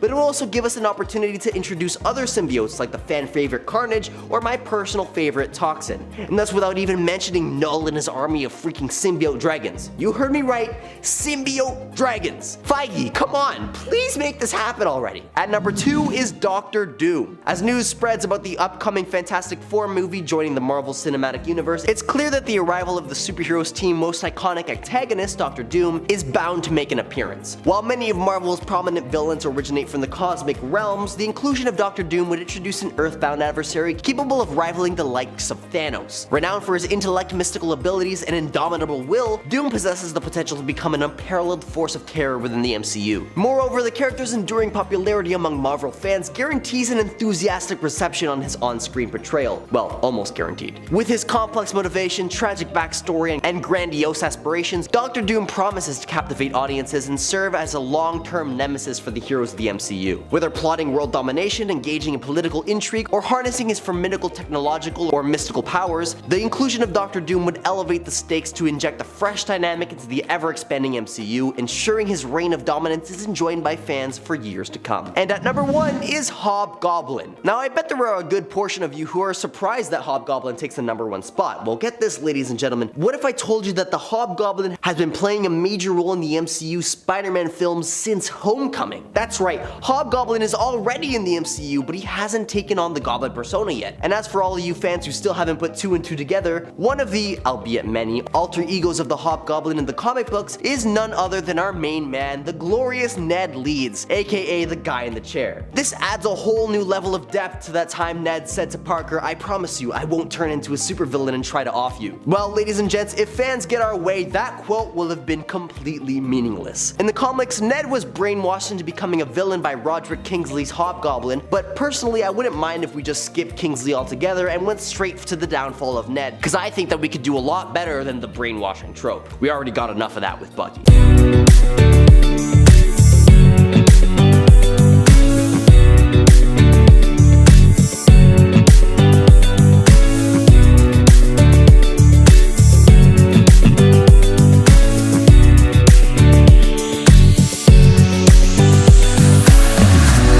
Number 10, X-Man. It's not a deadly superhero list without at least one Gray or Summers offspring making the cut, and X-Man is both, genetically speaking at least. X-Man is Nate Gray, who hails from the Age of Apocalypse reality of Earth 295. He is known as X-Man, and is also sometimes referred to as Mutant Jesus. So I think you can imagine what we're working with here. Nate Gray was created by the Mr. Sinister of his reality using the genes of both Jean Grey and Scott Summers. He represents the greatest potential in terms of power for their offspring. But despite being created by Sinister using Grey and Summer genes, he was actually raised by AOA's Forge. Nate Gray is a reality warper, and a mighty one at that. Reality warpers, especially stable ones like Nate, would be extremely dangerous to have in the MCU because they would be limitless in terms of what they could do. Especially Nate Gray, he is very much limitless. Number 9, Amass. Amass is one of my favorite new mutants that I've met in the last little while. They appear in the current Marauders run that started this year in 2022 and is written by Steve Orlando. Amass was created by Orlando and Eleonora Carlini. This mutant is wild. We don't know that much about them yet, but what we do know is that they can basically combine mutant powers and mutants together, hence their name of Amass, because they amass things. They hail from a hidden ancient civilization of mutants known as the Threshold that existed eons ago, and which we are only now learning about in the comics, and this was actually said to be like the first ever mutants to have existed. As of Marauders issue number 9, we do not know this mutant's limitations yet when it comes to their powers, and so I could definitely see them being a character who could easily break the Marvel Cinematic Universe, if they are as powerful as I suspect they are, and I suspect they're probably pretty powerful. Number 8. Justice Lord Superman. Coming from the animated universe, the 2003 Justice League episode titled A Better World showed us one that's rather the opposite. This parallel universe showed Kal-El and the Justice Lord storming the White House after President Lex Luthor had just executed the Flash. Now the team of course wasn't too happy, so Batman and Wonder Woman fought off the Secret Service while Superman told Luthor that he's taken him in. Lex is insane, so he had a button ready that could literally start a nuclear war if it was pressed. And he's threatening Superman, saying that he needs to use deadly force if he wants to save the people. So Superman's like, okay, and then just eyes glow red, and then he turns them into ashes, just like that. And when Batman and Wonder Woman come back in, it's far too late. Superman just has a smile on his face, and Lex is just a pile of dust. Good times. After this, for the next 2 years, the Justice Lords would rule using violence like it was normal. They saw this and they're like, well, that certainly did the trick. Let's just keep doing that. Justice Lord Superman used his heat vision to wipe out all of Earth's criminals and villains. If we had him in the DCEU, the movie would be a lot shorter than 4 hours. It would be like 36 minutes. Snyder cut, maybe 44 minutes. Number 7. Superboy Prime. Another super menace. First appearing in DC Comics Presents issue 87, this version of Supes has more powers and less weaknesses. I'm talking immunity to kryptonite and magic, which is a fantastic combo. He arrived to Earth and was soon discovered by Jerry and Naomi Kent while they were on a hike in a New England seacoast town. They named him Clark, although Clark Kent was the name of a popular comic book hero named Superman. So yeah, Superman already existed on this Earth, so Clark grew up and later attended a costume party at a beach and dressed like Superman. He went to get a glimpse of Halley's Comet and it was all a good time, and then all of a sudden a tidal wave hits, this portal opens up, and the Superman from the comics pops out. Now at the same time, young Clark's powers manifested and he quickly learned what to do with them in the moment. Superboy then followed that Superman back into the portal to an alternate reality, and he would never be the same again. Crisis on Infinite Earths was this multiversal catastrophe where parallel dimensions were being consumed by the Anti-Monitor, who I'll talk about later. Superboy dove in, joined the fight, but was unable to prevent the destruction of his Earth. So Superboy Prime and other survivors escaped to a paradise dimension that Alexander Luthor Jr. offered. Using crystals, Superboy just relived happy times in this paradise,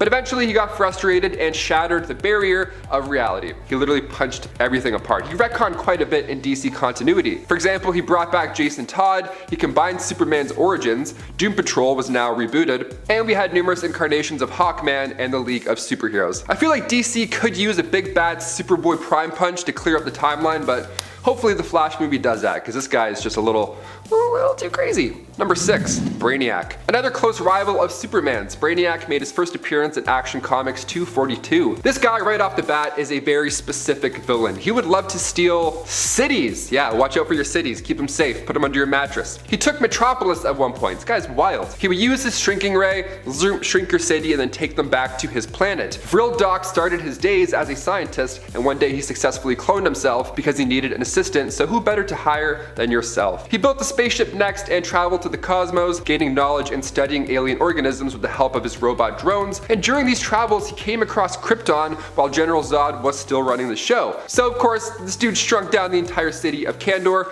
and studied it in his ship. He made a remote scout unit that believed it was the original Vril Docs, and then it traveled to Earth and took over the body of sideshow mentalist Milton Fine, whose stage name was Brainiac. Now it makes sense. Number 5. Necron. Also known as the Lord of the Unliving. Great. Necron made his first appearance in Tales of the Green Lantern Corps issue 2. He's literally the embodiment of death. Necron figured out the land of the living existed after the death of an immortal caused a rift to open between dimensions. So Necron saw all of this life and he was like, this looks tasty. He wanted it. Well, really he wanted to master it and get out of his hell, his literal hell that he was living in. So he resurrected Krona, even throwing in a classy army of the dead to assist in taking down the Guardians of the Universe. Taking them down ended up widening sealing the rift, so it took all the Green Lantern Corps to stop them, but even after winning, countless lives were lost in this fight. Hal Jordan ended up going to the land of the unliving, accepting the possibility that he may just never return, and there he gathered the souls of other fallen lanterns, and it was just enough to fight off Necron and return, with the Guardians sealing the rift promptly afterwards. But like Necron says, you can never defeat death. Back in 2009, it was revealed Necron was behind the Black Lanterns and instigated the Blackest Night event. There he took over the bodies of Wonder Woman and Superman while also bringing back dead heroes to join his side.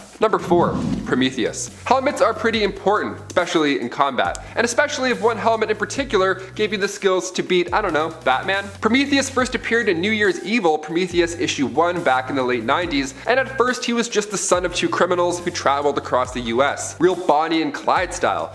But as a kid he would have to go with them, right, because they couldn't afford a babysitter. They were rich with like mob money, but they couldn't afford a babysitter. Okay, so eventually the police caught on and they were never seen again. The police killed them in front of the boy, almost like a darker Bruce Wayne origin. So he grew up with their fortune, only it was a stolen fortune. Then he traveled the world, trained as a fighter, trained as a mercenary. He learned a dozen different languages and he was pretty skilled by the end of it. Then he found the ancient city of Shambhala where their monks studied evil. They trusted him and showed him their greatest treasure, which was an alien ship. Not too bad. Their leader was actually an alien in disguise. He landed there, but Prometheus had to kill him to obtain the key to enter the Ghost Zone. The Ghost Zone was his infinite expanse of white emptiness, the space between dimensions. Kryptonians called this the Phantom Zone. And in there, Prometheus built himself a house, a costume, and his first advanced helmet that downloads info to take on the Justice League. He was great, like he shot Martian Manhunter so then he couldn't change, he infected Steel's armor with a virus, he hypnotized Huntress, and he hit Green Lantern with a neural shaft so his ring was useless. He also trapped Zoriel in said Ghost Zone and beat Batman with hand-to-hand combat. Not too shabby at all. Number 3. The Batman Who Laughs. We've seen quite a few Batman on screen. We're even seeing Michael Keaton return to Gotham in the next Flash movie, which is pretty exciting. But the Batman Who Laughs, aka The Darkest Knight, might be a bit too hardcore for the theaters. Coming from the Dark Multiverse, first appearing in Dark Days The Casting, created by Scott Snyder and Greg Capullo, comes a twisted Earth 22 version of the Batman Who Laughs. The Joker here is insane. He goes on this spree throughout Gotham, just chaos in the streets. He took out Jim Gordon, then he poisoned Batman. It was all bad, and then once Batman was able to move again after the poison had run its course, he broke the Joker's neck, which is already immediately so dark. But even the Joker was prepared after death. After that snap, he let out this toxic breath that let everybody near him get infected, including Batman. Cut to 2 days later, Batman and Superman are talking about what happened, and when Superman tells Bruce that a kid infected by Joker bit a doctor, Bruce ends up laughing, like this maniacal laugh. And he catches himself after, he's like, sorry about that. Superman knows something's off here, but a day later, Bruce called the team to the Batcave and went full on Omni-Man. He took out the entire team before anybody caught on to his new and violent personality. Number 2.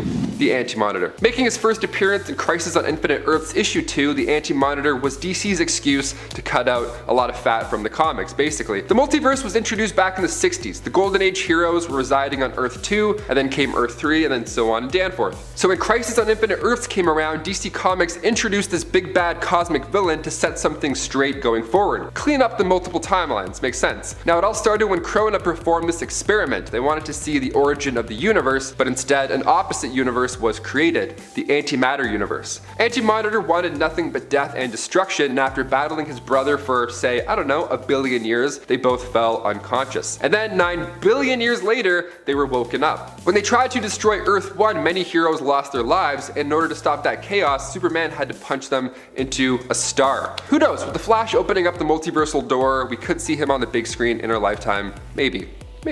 And finally, number 1, Perpetua. Of course, one of the most feared beings in the greater Omniverse. Also known as the First Creator, she made her first appearance in Justice League Volume 4, Issue 8. She was the mother of the Monitor, Anti-Monitor, and World Folder. She was actually one of the hands that created the multiverse, literally. Each member were these celestial beings and they would pass on and their energy would return to the source, but Perpetua was different. She wanted a dark, vicious reality that would live forever. So she created the first iteration of the multiverse using negative crisis energies and then had 3 cosmic children. She was creating an army also to rule over the multiverse, so her children snitched. Yeah, they told the judges of the source, and Perpetua was locked away outside the source wall with her negative energies. But even locked away, she was able to connect to Lex Luthor, who believed freeing her would make him a hero on some multiversal scale. So next time you want to kick somebody out of your party, just banish them to the source wall with their negative energy. That's how he works. At number 10, we have the moment from Age of Ultron when Bruce Banner falls on Black Widow's chest. During the epic introduction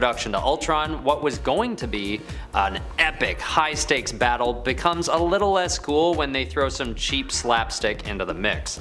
As Bruce and Natasha narrowly miss a laser blast and go flying over the bar, Bruce's face goes right into her chest. And although these jokes are sometimes funny here and there, the trope is tired at this point and comes off as pretty aged and corny. I get it that there's some budding sexual tension between Bruce and Natasha by this point, but I feel like they could have put it in a scene before or after this epic battle, not during the first major confrontation of the movie. And maybe a little awkward accidental hand touch, not a full face to the chest joke. I don't know.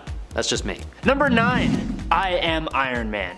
Both times. Not including Edward Norton's Incredible Hulk, Robert Downey Jr. kicked off the MCU with a bang that almost no one expected in 2008's Iron Man. He killed it as Iron Man, being the heart of the MCU for the next 11 years until the character's self-sacrifice to save the universe and defeat Thanos in 2019's Avengers Endgame. He ended that first film by embracing his new superhero persona in a very big screw it moment when he told the whole world, I am Iron Man, with the credits coming in with awesome Black Sabbath music. It was almost too perfect. To bring it all to an end though, stealing the Infinity Stones off of Grimace's big purple fist and responding to his inevitability with the simple phrase he kicked us all off with. A beautiful moment to finish off the greatest threat any of the superheroes had ever faced, and a perfect comeback to a statement that proved to be pretty inaccurate. Number 8. Mr. Freeze. Mr. Freeze is Victor Freeze, a vastly underrated Batman villain in my opinion, but admittedly a hard villain to bring to the big screen, though maybe not as hard to bring to the big screen as Condiment King. And that's not just because of his overall look and character design,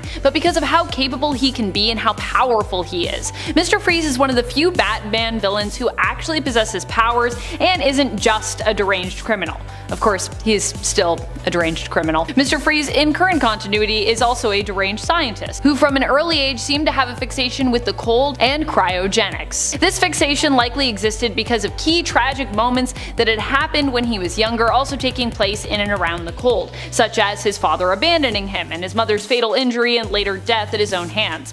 Freeze would become so obsessed he would convince himself that he was married to the subject of the first case of cryogenic stasis, despite the fact that she was technically like a lot older than him, Nora Fields. But a change to the timeline would make it so that this was actually true and that he and Nora had in fact been together before she was frozen, so she became his real wife, meaning their relationship was no longer considered one of Victor's delusions in main continuity. Mr. Freeze is not only powerful with his ice gun and unique physiology, which allows him to freeze anything he touches and create ice structures, but he is complex and unique in appearance, meaning we likely won't see him in the DCEU anytime soon. Not that I'm saying the villains aren't complex. That wasn't like a sick burn to the DCEU or anything, just to be clear. And at 7, Scarecrow.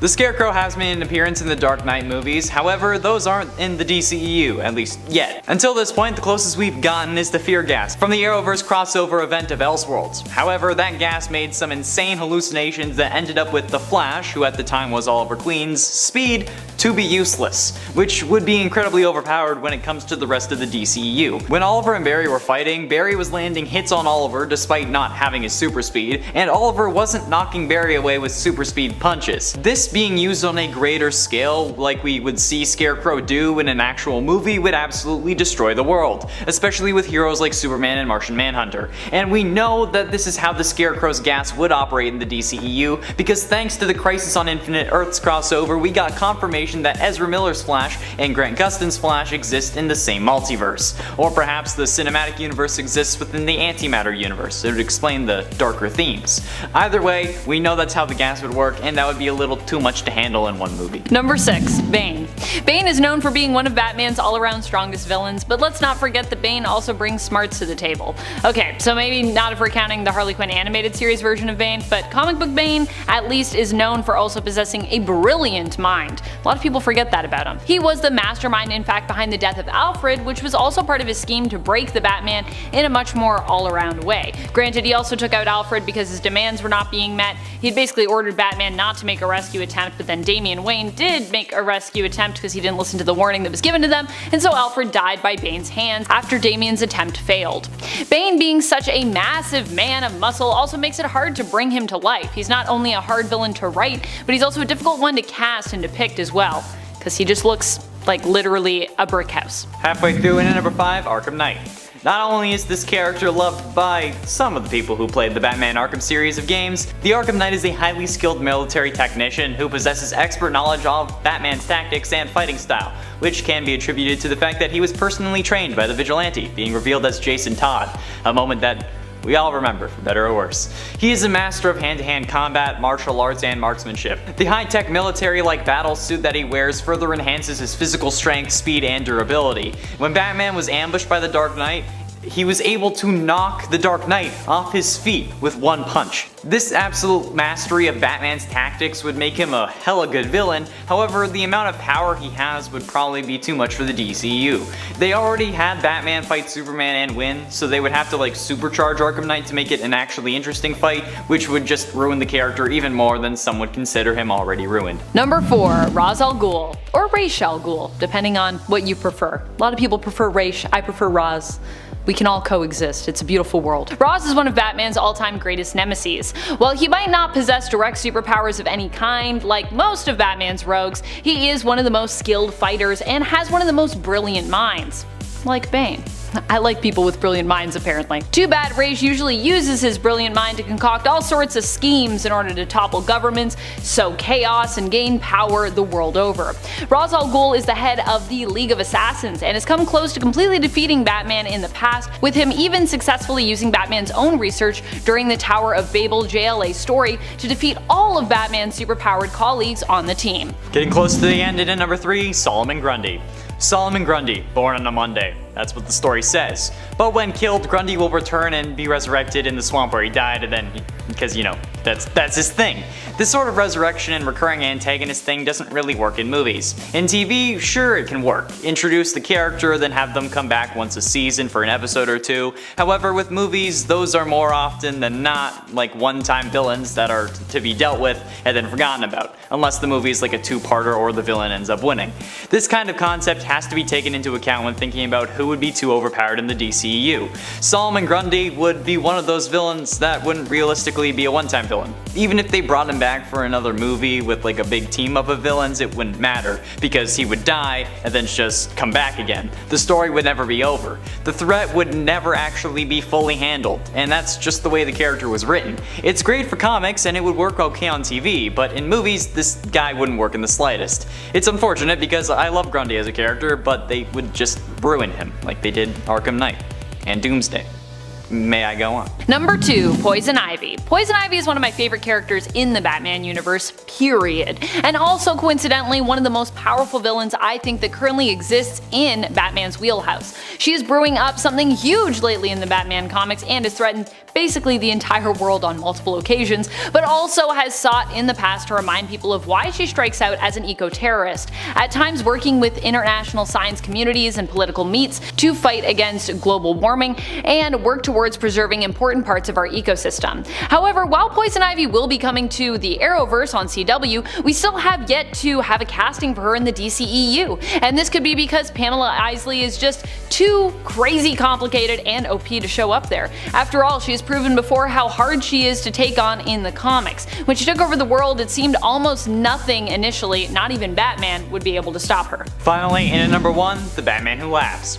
Being first introduced in Dark Days, the casting #1 in 2017, the Batman Who Laughs was Bruce Wayne from Earth 22 of the Dark Multiverse. He was a lieutenant of Barbados, and the leader of the Dark Knights during the first Dark Multiverse invasion, and later the infected heroes of the Secret Six. He convinced Perpetua, the original creator of the multiverse, to choose him as her lieutenant over Lex Luthor, as his vision was limited by his ego.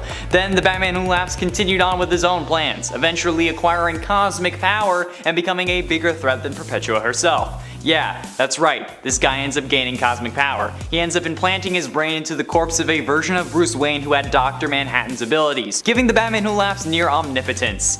Yeah, this guy is the definition of overpowered. And not only that, but he's an absolute psychopath. He will gut you like a fish while your family watches and then make them play double dutch with your intestines and think that that was a boring weekend. This guy is absolutely insane. I know I said that the DCEU is dark, but this is even darker than they would go. There, in my opinion, is no way that they could introduce the Batman Who Laughs properly without making the movie rated R or literally just being unable to publish it. It's absolutely insane. So yeah, I don't think we'll be seeing him anytime soon. Kicking off the list at number 10, Metallo. Making his first appearance in Superman Volume 2, Metallo aka John Corbin is a cyborg powered by kryptonite. Sounds scary already. He's one of the oldest and of course most dangerous villains to Superman. And plot-wise, I think he would make a lot of sense in a modern DCEU. Robots are doing backflips and parkour now as they deliver mail, so I'm sure it wouldn't take long for somebody to duct tape some kryptonite to it and so begin the most intense round of tag anybody has seen. John Corbin used to be a con man until a car crash fatally injured him. Good news is he was found by Professor Emmett Vale. Bad news is that Professor thinks that Superman was the beginning of an alien invasion, so he transformed John's brain into that of a cyborg powered by uranium.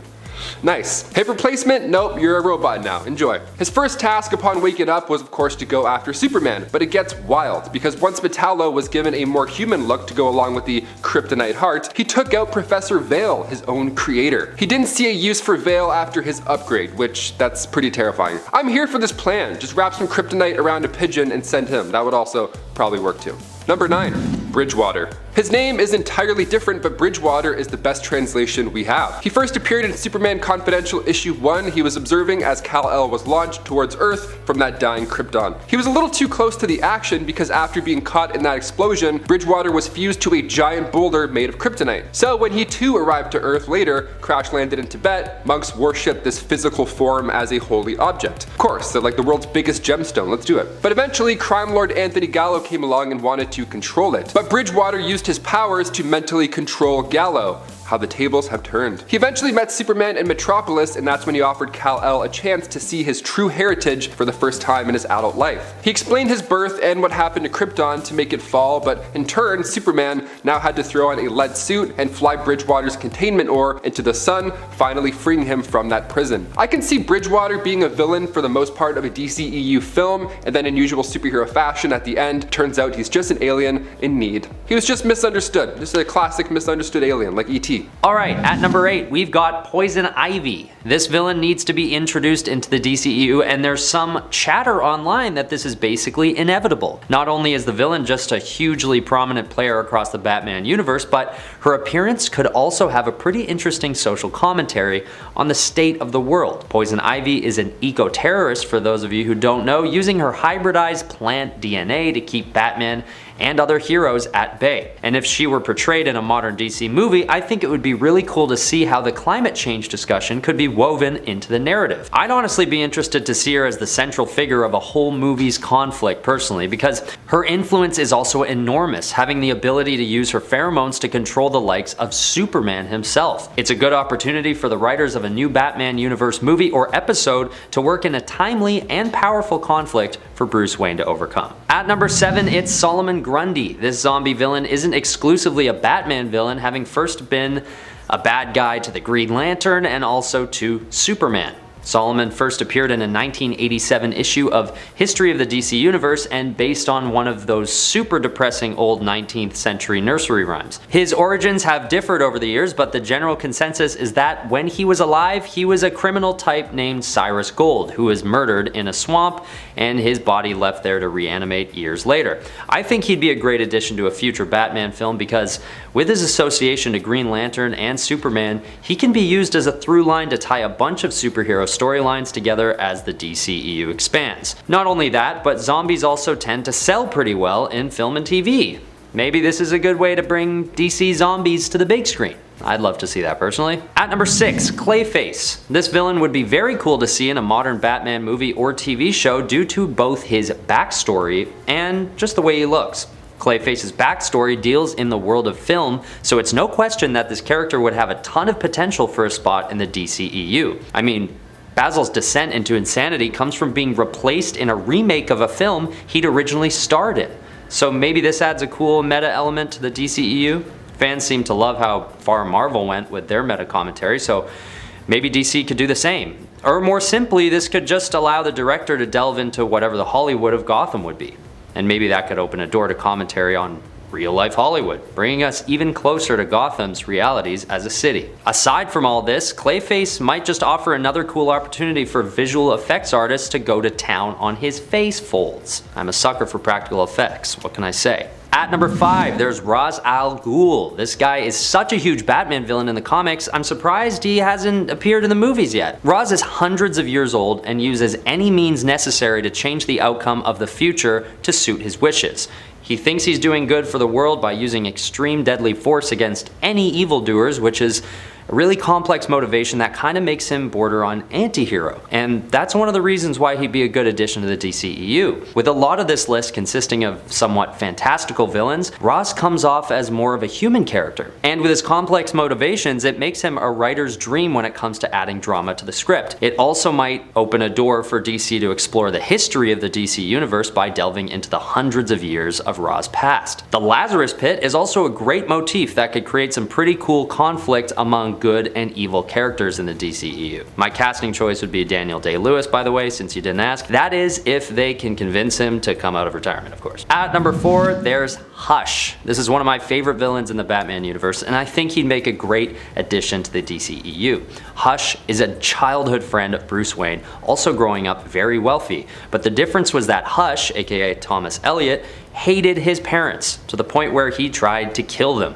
Hush goes on to become an enraged villain wrapped in surgical bandages wielding 2 pistols who hates Batman. Now, he doesn't seem to me to be enough of a powerful character to drive a whole movie, but I imagine he could fill in a supporting role very well if given the chance. In Matt Reeves' Batman, there appears to be an Easter egg that might hint to Hush as a potential villain in sequels to come, as the Riddler is revealing to Batman that, spoiler alert, his own father was responsible for an innocent man's death. The word hush appears on the screen for a moment. And who is that innocent person? A reporter with the last name Elliot, just like Hush. Bit of a stretch? I don't know, I think that was intentional. So maybe my wish will come true in some form, even if you still don't consider Matt Reeves' Batman part of the DCEU. At number 3, we've got Scarecrow. Although he appeared in the Dark Knight trilogy played by a favorite of mine, Cillian Murphy, these movies aren't really considered part of the DCEU. This means that this villain is a free agent for future DCEU projects where he would hopefully be depicted in a bit more of a grand fashion. This villain has been around since 1941, first appearing in World's Finest Comics number 3, so however he'd be worked into a future film or TV show would need to be as grand and impactful as he is in the comics. I think it would be so cool to see how they'd incorporate his fear gas. Like, what would it look like to see the public or even Batman lose their minds to fear in a contemporary context? Like, what would an artificial instillment of fear on the public look like in a more modern Gotham? Perhaps this could be a good chance for commentary on the current human experience and give the DCEU a bit more groundedness. I don't know, maybe their MO is to keep things more detached from reality, but that's the sort of direction I'd like to see them go, personally. And Scarecrow and his abilities might just be a great chance to do that. Okay, at number 2, Jason Todd. Where has Robin been in the DCEU? This popular question seems to be answered simply by the fact that adding Robin might be too campy. The sidekick trope could come off as seeming a bit too old-fashioned, and this might just be what's holding the folks in charge from making it happen. But whatever you think of Jason Todd, He is the Robin that I think could ground the character in a contemporary setting, considering his darker look, motivations, and insecurities. This also opens the door to build a strong through line in a TV series or set of films. I mean, the event of Jason's death at the hands of the Joker is pretty powerful, and if done right, could also build up to a really sweet resurrection in a later sequel or episode. Robin doesn't have to be this quick-witted, bright-eyed sidekick. He can be dark, he can be vengeful, and he can add some really great drama to any DCEU project with his complex relationship to Batman. And if you're thinking, no Ben, it should be Damian Wayne or Tim Drake, well, Damian, as much as I'd love to see him too, would require Batman to be old enough to have a son. And Tim Drake, he's awesome in the comics, but he just doesn't have that dark edge that Jason Todd does. And as for Stephanie Brown, okay, fine, she'd be cool too. Either one. And finally, at number 1, it's Mr. Freeze. Where has Mr. Freeze been? He hasn't even been alluded to or hinted at all, other than Matt Reeves suggesting that he might be interested in exploring the character for a Batman sequel. There's been really no talk of him for the DCEU. Maybe Arnold Schwarzenegger's portrayal scared producers away from considering him because of how silly he can come across, but I really think this character could pose an awesome challenge to see how he could be toned down and modernized for a new appearance. I love this character. He's one of the most nostalgic villains for me, and his backstory falls into that category where you have so much sympathy for him that you almost want him to win sometimes. I just think the DCEU has a chance here to harken back to the early 2000s Batman and Robin nostalgia and make as much of a change with Mr. Freeze as they did with Joker or Batman himself. What would a toned down, darker version of Mr. Freeze look like? I genuinely want to know. Plus, it would just be cool to see how they would work with the visuals for the ice gun. What would the ice beam look like, and how would they justify such insane technology on a more grounded, pseudo real world setting? Number 10, the Thunderbolts. There is a time in the comics where it looked like Earth had lost most of its heroes, and Baron Zemo saw this lull as the perfect time to organize a super team of his own. Although his crew, composed mostly of villains, pretended to be a force for good, they originally had evil intentions. The MCU Zemo, played by Daniel Bruhl, definitely has the intelligence and financial resources to pull together a Thunderbolts crew. Daniel Bruhl's Zemo has already been portrayed in a more sympathetic light in 2021's The Falcon and the Winter Soldier, and the Thunderbolts movie may see him continue to seek redemption for his past by spearheading a team of would-be heroes, or anti-heroes, or even possibly villains. It's also been shown that Julia Louis-Dreyfus Contessa Valentina Allegra de Fontaine is a major character in the movie. We've seen Contessa appear in several Phase 4 post-credit scenes already, recruiting characters like Florence Pugh's Yelena Belova and Wyatt Russell's John Walker to her mysterious cause. Contessa may be forming the Thunderbolts in response to the dissolution of the Avengers, but given the character's often treacherous nature in the comics, it's easy to imagine Contessa doing something villainous. I'm just imagining an eventual team-on-team fight like in Civil War instead of just having another big bad. Number 9, Nightmare. Originally hailing from the dream dimension, the demon known as Nightmare can imprison a being's astral form and torment them. There have been several hints of Nightmare lurking in the background. On Loki, Mobius appears to make reference to the villain's name, and although Marvel's Agents of S.H.I.E.L.D. might not be canon, it definitely introduced the concept of a dream dimension. Doctor Strange and the Multiverse of Madness made a statement about how dreams were actually visions into alternate universe versions of yourself, and with dreams comes nightmares. Imagine if Nightmare had been manipulating the dreams of someone like the Scarlet Witch to make her go a little bonkers. Nightmare is one of Doctor Strange's oldest foes, and it makes sense that he would show up, but I'm not entirely convinced he would be an Avengers level threat. At number 8 is Amazo. Amazo is a classic Justice League villain, and he still holds up, other than his name. His name is a bit corny, but he was introduced back in 1960, so what else would we expect? Credited as the very first android in the world, Amazo was created by Professor Ivo, sort of like a more humanoid version of Ultron, except he's created by a villain with the intention of making him evil. He's also got a very impressive power where he can absorb the powers and skills of others in his immediate vicinity, which gives this villain a lot of potential as a serious threat in the DCEU. Maybe he'd be more of a mini-boss type villain, but I think it would make a lot of sense that he would appear in the DCEU just based on his history with the JLA and his crazy power set. At number 7 is Despero. Another classic villain, Despero first appears in 1960's Justice League of America, the self-titled comic book series. So even though Starro is known as the first villain that the JLA ever faced, Despero is the first villain in the official Justice League storyline. So now, I'm not going to claim that Despero has the most original design. He could risk coming off as a pretty generic looking alien bad guy, but his powers are pretty impressive, with flight, telepathy, and mind control in his arsenal. He'd be like the evil, telepathic Red Hulk of the DCEU, which might actually be a cool villain for the League to be faced with in an upcoming project. At number 6 is Vandal Savage. This guy is known as an immortal caveman who has lived 50,000 years to the present day, and having taken part in many significant events in Earth's history. And honestly, I just love this backstory. I think Vandal Savage could be used to ground the DCEU in a way that it's been trying to do for a while now. With the Man of Steel, Justice League, and Suicide Squad franchises not quite hitting like the studios hoped they would, it might be time they bring in a character that has everything to do with Earth and the history of humankind. Perhaps they could weave in new villainous motivations based on his experience witnessing the evils of humanity throughout history, or maybe, I don't know, how the Earth has fallen victim to climate change at the hands of humans during his extended lifetime. I mean,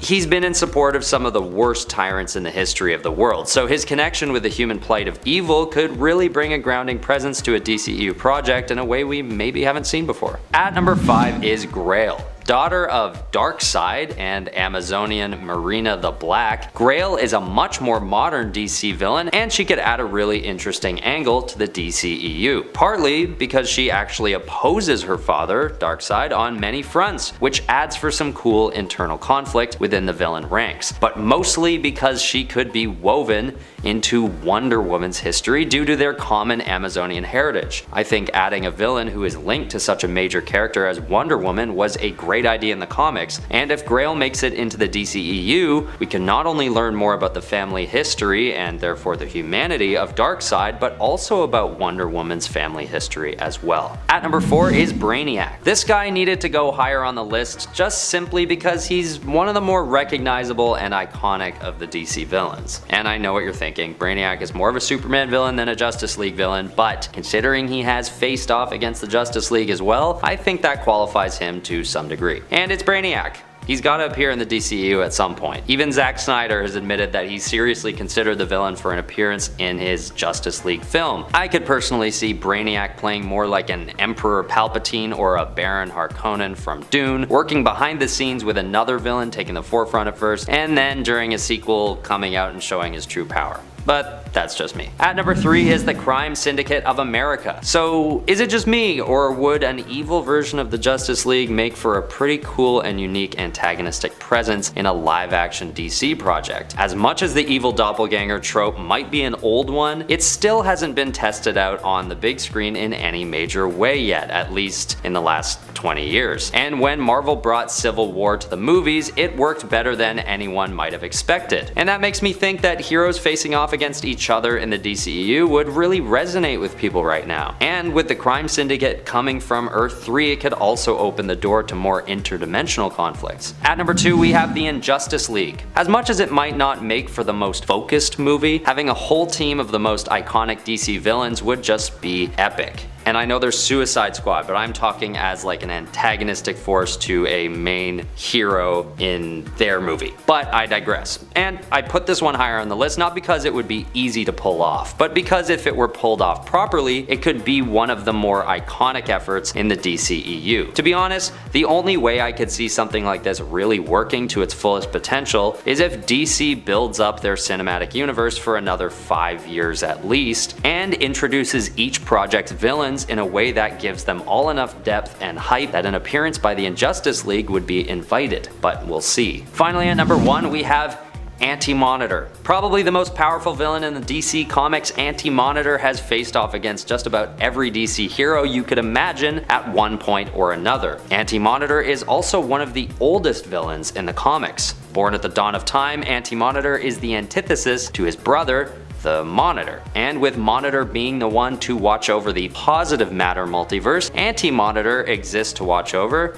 you guessed it, the antimatter multiverse. The only other character I can equate Anti-Monitor to would be Galactus, mainly due to his sheer size and invulnerability, but also due to the fact that neither character has been given the screen time they deserve given their influence throughout the comics. Kicking off the list at number 10, Giganta. Dora Zuul made her first appearance in Wonder Woman Volume 2, issue 126. She's a supersized villain. She's literally a giant, if her name didn't already tip you off for that. She was once suffering from a fatal blood disease, so in order to try and save herself, she attempted to transfer her life essence into the body of Wonder Woman, which I gotta say, great call. As far as vessels go, that's a pretty good one to use. Because Wonder Woman at this time was in a coma. She was being held at the experimental medical facility where Zuul was working, so it kinda, it was worth a shot. Now during this process, Wonder Girl came in and interrupted it, so instead Zuul's life essence was transferred into a giant test gorilla named Giganta. I can't even say that with a straight face. So instead, Zuul's life essence was now transferred into a giant test gorilla named Giganta. Oops. Now of course, this was a no-go, so her next idea was to transfer herself again, but this time to a strong circus lady named Olga. The transfer worked and Doris could now turn into a giant because Olga apparently could do so before. I think we're okay without giants. I think anything with giants we're just gonna keep out. If it doesn't have a cape, then no.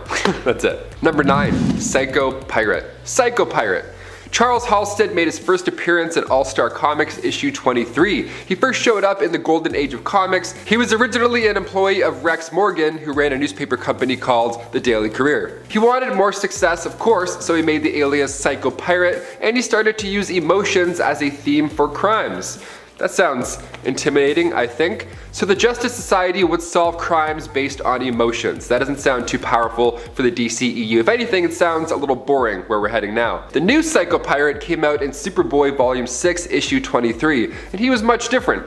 Roger Hayden can now control emotions, which is a big upgrade. Psycho Pirate is aware that the universes have changed, like he saw the nature of reality die and then get reborn, like New Crisis, Flashpoint, all that good stuff. He was just stuck in the universe watching it all fold and then unfold again. The reality created by Dr. Manhattan's timeline tampering had Roger as a member of the 20, a group of Metropolis citizens infected with Brainiac's psionic virus. So now Hayden can alter your emotions using the Medusa mask. He's getting better and better. The first mask was an artifact stolen from the Metropolis Museum of Art. That mask gave him godly abilities, and we see this in Superman Volume 3, issue 24. Now the second mask used was from Batman Volume 3, and that mask was more of a tool to help him channel his own ability to change others' emotions. Medusa mask or Majora's mask? Which would you rather own?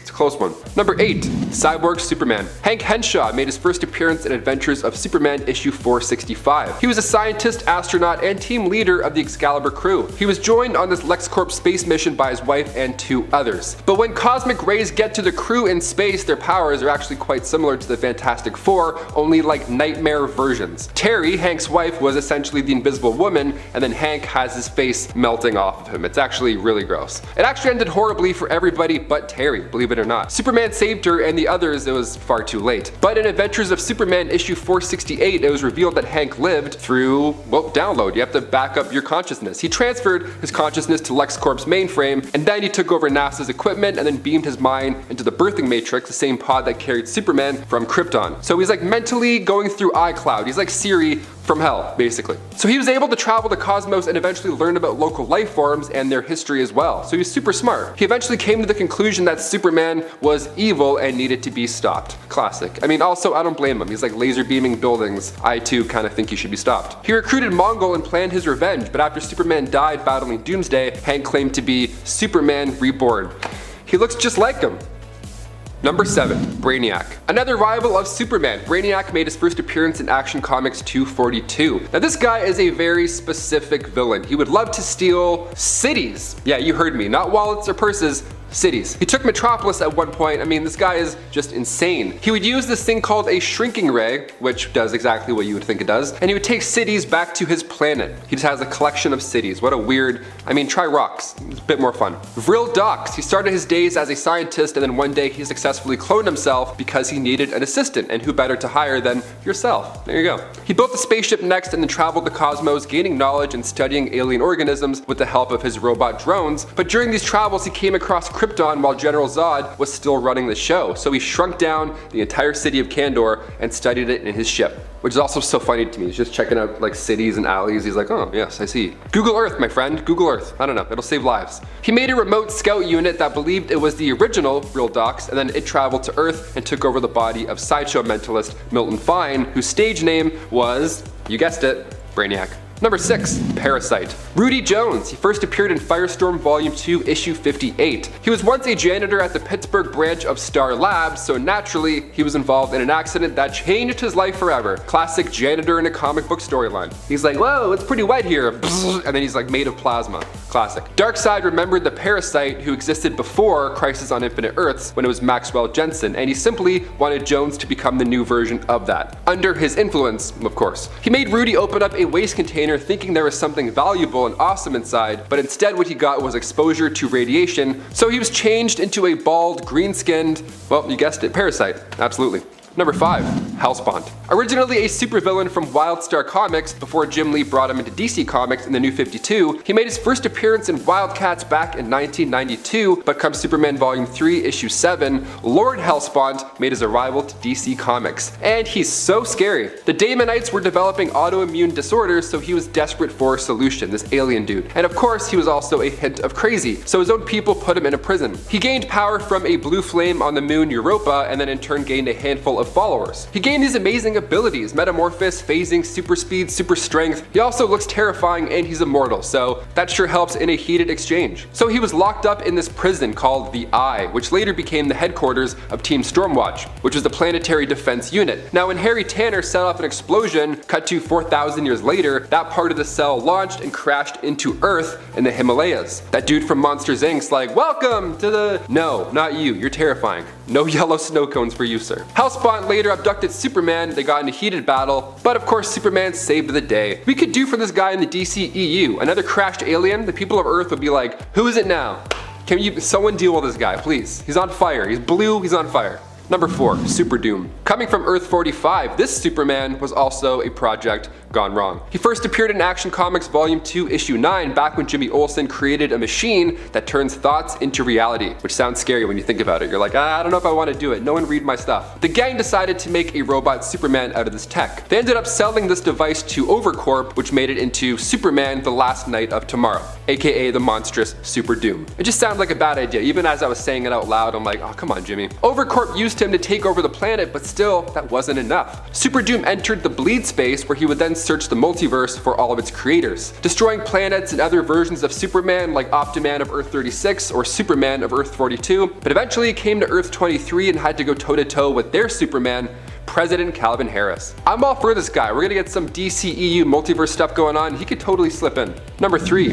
Toyman. This guy we saw in live action before in Smallville, so there's hope that he'll make an appearance in the DCEU. Toyman, aka Winslow Schott, is considered a mechanical genius who, yes, is also a little mad. His first appearance was in the Golden Age back in Action Comics issue 64. On the cover, he's hopping over Superman by using a pogo stick. So if we're bringing him into live action, we need this scene to happen. The theater would applause, it would go nuts. He first designed an army of toy soldiers that actually shot knockout gas. Toy Story, but make it a horror film. There you go. The second version of Toyman is my personal favorite. Jack Nimble took Winslow's spot in the 70s after he retired. His outfit was much better. He dressed like a jester and he flew a little plane. A plane that he was far too big for. He kept his legs outside of the plane on the wings. He's just man-spreading like a true villain. Number 2. Mr. Mxyzptlk. This man of mystery made his first dazzling appearance in Superman Volume 2, Issue 11. He is awesome. Now at first sight, he seems like an ordinary dude. He's in the office with Lois and Clark, he's the new guy in the office, and right as Lois and Clark are gearing up to leave for their lunch, that random dude starts to rub Lois's feet in the office. He's just rubbing feet, just the foot guy in the office. He has a coffee in one hand and a foot in the other. Normal office behavior. So weird. But it's even weirder when Lois agreed to go get lunch with that guy. She bailed on Superman, which is insane. She went with Foot Rub Ronnie. They go to lunch and they come back 4 hours later, which is concerning. And then at this point, Lois still doesn't know what happened or what anything about this man. She doesn't know how much time has passed. She's oblivious to a gorilla attack that's happening behind her. She's in a daze, something's wrong. And then he turns Lois into a mannequin, like an I Am Legend. So what's happening? This is terrifying. This man is not into foot rubs or he doesn't work at this office. He's actually an imp from the 5th dimension. His real name doesn't even translate into Earth's languages, so we call him Mr. Mixie. He can manipulate anything and everything. He is nigh omnipotent. I think a 5th dimension imp would actually be great for the cosmic elements of the DCEU. Like I said, Marvel's getting all trippy with their cosmic TV show, Disney Plus shows. They can do this if they want, I'm just saying. Number 1. Manchester Black. Making his very first appearance in Action Comics issue 775, he's an English dude who ran a team of anti-heroes called the Elite. He had a horrible childhood, his parents were awful to him, so he grew up believing that the best way to handle a villain was just to take them out. Brutal. Little different than Bruce Wayne, just a tad. Superman of course wasn't on board with his level of violence, so he interfered with the Elite after they had started violently taking down their enemies. Manchester Black used his telekinesis abilities to give Superman a stroke, so he was evil and actually pretty powerful. He can read minds and manipulate them as well. Then after Manchester's death in Action Comics 796, his legacy still continued as his sister, Vera Black, took over the Elite. Kicking off the list at number 10, the Time Trapper. First appearing in Adventure Comics 317, the Time Trapper comes from the far future. He actually prevented the Legion of Superheroes from traveling into their future using an iron curtain of time. He likes to hang out at his home located safely at the end of time. How neat is that? Kind of similar to Kang. In his first few issues, the Time Trapper was seeking the Concentrator, which was a weapon that draws energy, any energy source in the known universe, together. It's also a pretty big secret as well. The Time Trapper pretended to be the commissioner of the Science Police and tortured the Legionnaires, although they said it was a test in order to gain intel. Now Lightning Lad knew something was fishy, so he cracked and spilled secrets, false ones of course. So this brought the team to actually figure out how to assemble the real Concentrator. And when an angry Time Trapper returned, he launched a plethora of Dark Stars at the crew, but luckily that Concentrator could absorb any energy source like I said, so they were blasted out of existence. We're good. The Legion lived to tell the tale, but we just got Kang in the MCU, so I don't think we need another Time Lord showing up. My brain hurts enough already. Give us like 5 years and then bring in some more time stuff. Number 9. Eclipso. Making his first appearance in House of Secrets issue 61, Eclipso was made from God's spirit of wrath. He's the living embodiment of wrath. It doesn't get more menacing than that, folks. He was made to punish the wicked, to clean the world of evil, of course, until the Spectre replaced him. Wrath was driven by anger, whereas vengeance, that required more of a discerning hand. So what happened after was Wrath's physicality was trapped within an all-black diamond called the Heart of Darkness. The Heart of Darkness, kind of like the heart of the ocean, but instead of Rose tossing it overboard, a treasure hunter found it in Africa and accidentally split it into 1,000 pieces, and now we're all. Each of those pieces contained a shard of darkness. So Eclipso figured out a way to possess people through these diamonds, and that first man being possessed was Bruce Gordon. Bruce was a scientist specializing in solar energy, and while he was in a jungle observing a solar eclipse, a sorcerer named Mofir attacked him with one of those black diamonds, and after that, every eclipse, Eclipso would take over Bruce. Unbeknownst to Bruce though, Eclipso would soon learn to bind himself to anybody near any shard that happened to be angry at the time. Nowadays there's a lot of angry folks, so this is bad news. The entity of wrath possessing anybody who gets upset, that sounds, yeah, just smile and wave I guess, just lie. Just lie and pretend you're happy, then you're good. Number 8, Super Doom. Coming from Earth 45, this Superman was a project gone wrong. He first appeared in Action Comics Volume 2, Issue 9, when Jimmy Olsen created a machine that turns thoughts into reality. All these thought machines and emotion machines, it's a bit odd, but I like it. So the gang decided to make a robot Superman next with that machine. They ended up selling this device to Overcorp, which made it into Superman: The Last Night of Tomorrow, aka the monstrous Super Doom. Overcorp used him to take over the planet, but still, that wasn't enough. Super Doom entered the bleed space, where he would then search the multiverse for its creators, destroying planets and other versions of Superman like Optiman of Earth 36 and Superman of Earth 42. But eventually it came to Earth 23 and had to go toe-to-toe with their Superman, President Calvin Harris. I'm all for evil Supermans in a nightmare sequence, but Super Doom might be a little bit too much. I don't know. Number 7, Relic. Ancient enemy of the Green Lantern Corps, Relic made his first appearance in Green Lantern Volume 5, Issue 21. He's been around for a while, like before space-time. I'm talking like a while. Before all this, he was a scientist in his universe who believed that harnessing the emotional electromagnetic spectrum was a bad idea. He figured it would lead to tragedy, and given others on this list, I have to say, he was kind of onto something. So he thought all these other lightsmiths were drawing their power from a specific place, and eventually that place would run dry. Guy's a futurist, what can I say? So he searched the cosmos far and wide trying to prove his own theory, and he had universal support backing it. But nothing was jumping out at him. There was no solutions, he didn't really come across anything, until one by one the 7 core lightsmiths began losing their powers. The only living being left after that war was a lone green lightsmith. So Relic then passed to the next universe, and he was remade as a giant, kind of like Dor-Zul. We love giants. He was first found by White Lantern Kyle Rayner in the Templar Guardians. But he didn't want what happened to the Lightsmiths to happen here, so he traveled to Oa, where he warned the Green Lantern Corps that they should surrender their power rings. And they of course were like, no, get out of here, peace. And then in turn, Relic forcefully drained their powers and destroyed their planet. Either one way or another, I guess it's happening. Okay, Relic, sure. Number 6. Volthoom. Making his first appearance in Green Lantern Annual Volume 5, Issue 1, Volthoom was an ancient force that had the ability to warp reality.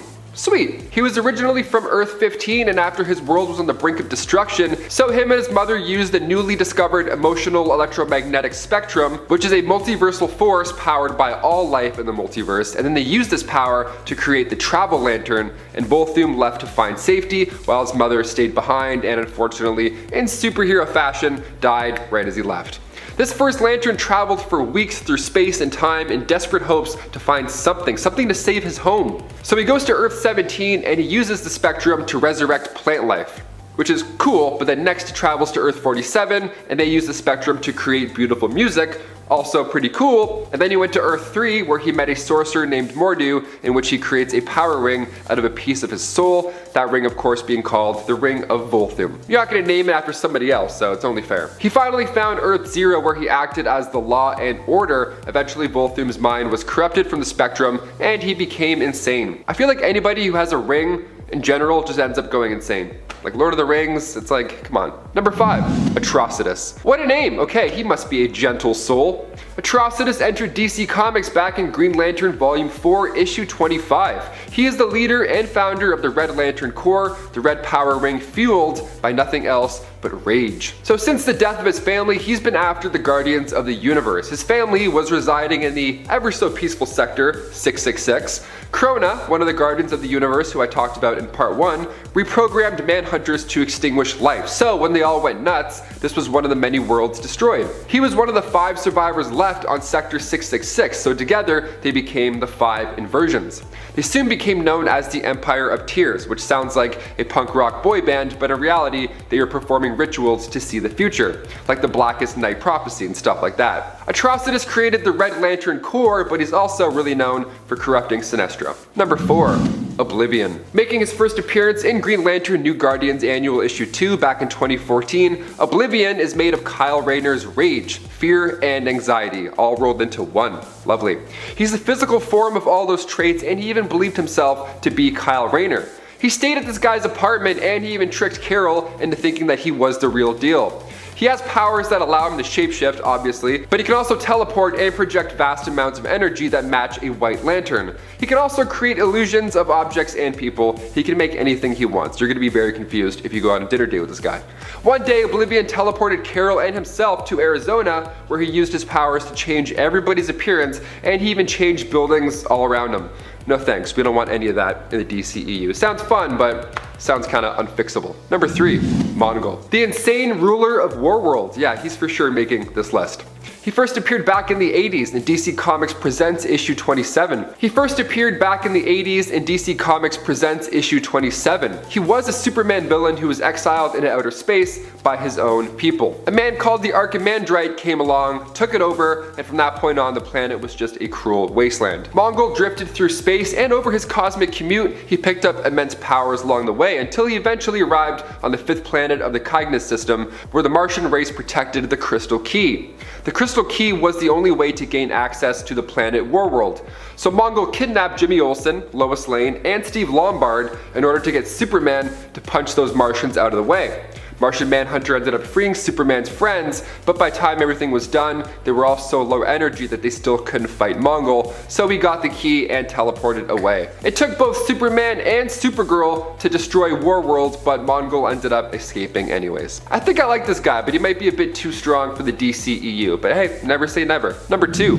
Kronos. If you do the crime, you're doing the time, but if you have enough time, you can plan said crime out in detail and maybe you won't even get caught for that crime. Confused? That's what time does. David Clinton first entered DC Comics with the Atom issue 3. He's mainly a villain for Ray Palmer. Now he was a criminal his entire life, but finally he was arrested, thrown in the slammer where he had time to think. Maybe a bit too much time because then he reflected on all of his past crimes and what he would have done differently had he planned it better. And he used his skills and obsessions with timepieces to work non-stop in the prison workshop. So he learned about clocks, time, anything, the mechanisms within them, all that good stuff. And when his sentence was up, he was released and then became a time-traveling villain. He used time-inspired weapons, like literally, he used an exploding hourglass or a wristwatch filled with blades instead of hands, and he also had a device that could literally slow down time. And then he started going by the new name Kronos. In the DC animated universe, he used these devices to go back in time and steal rare relics from the past. At one point he tried stealing a utility belt from the Justice League's watchtower, but when he was interrupted he made a break for it through a time vortex, but Green Lantern, Batman, and Wonder Woman followed him back through there.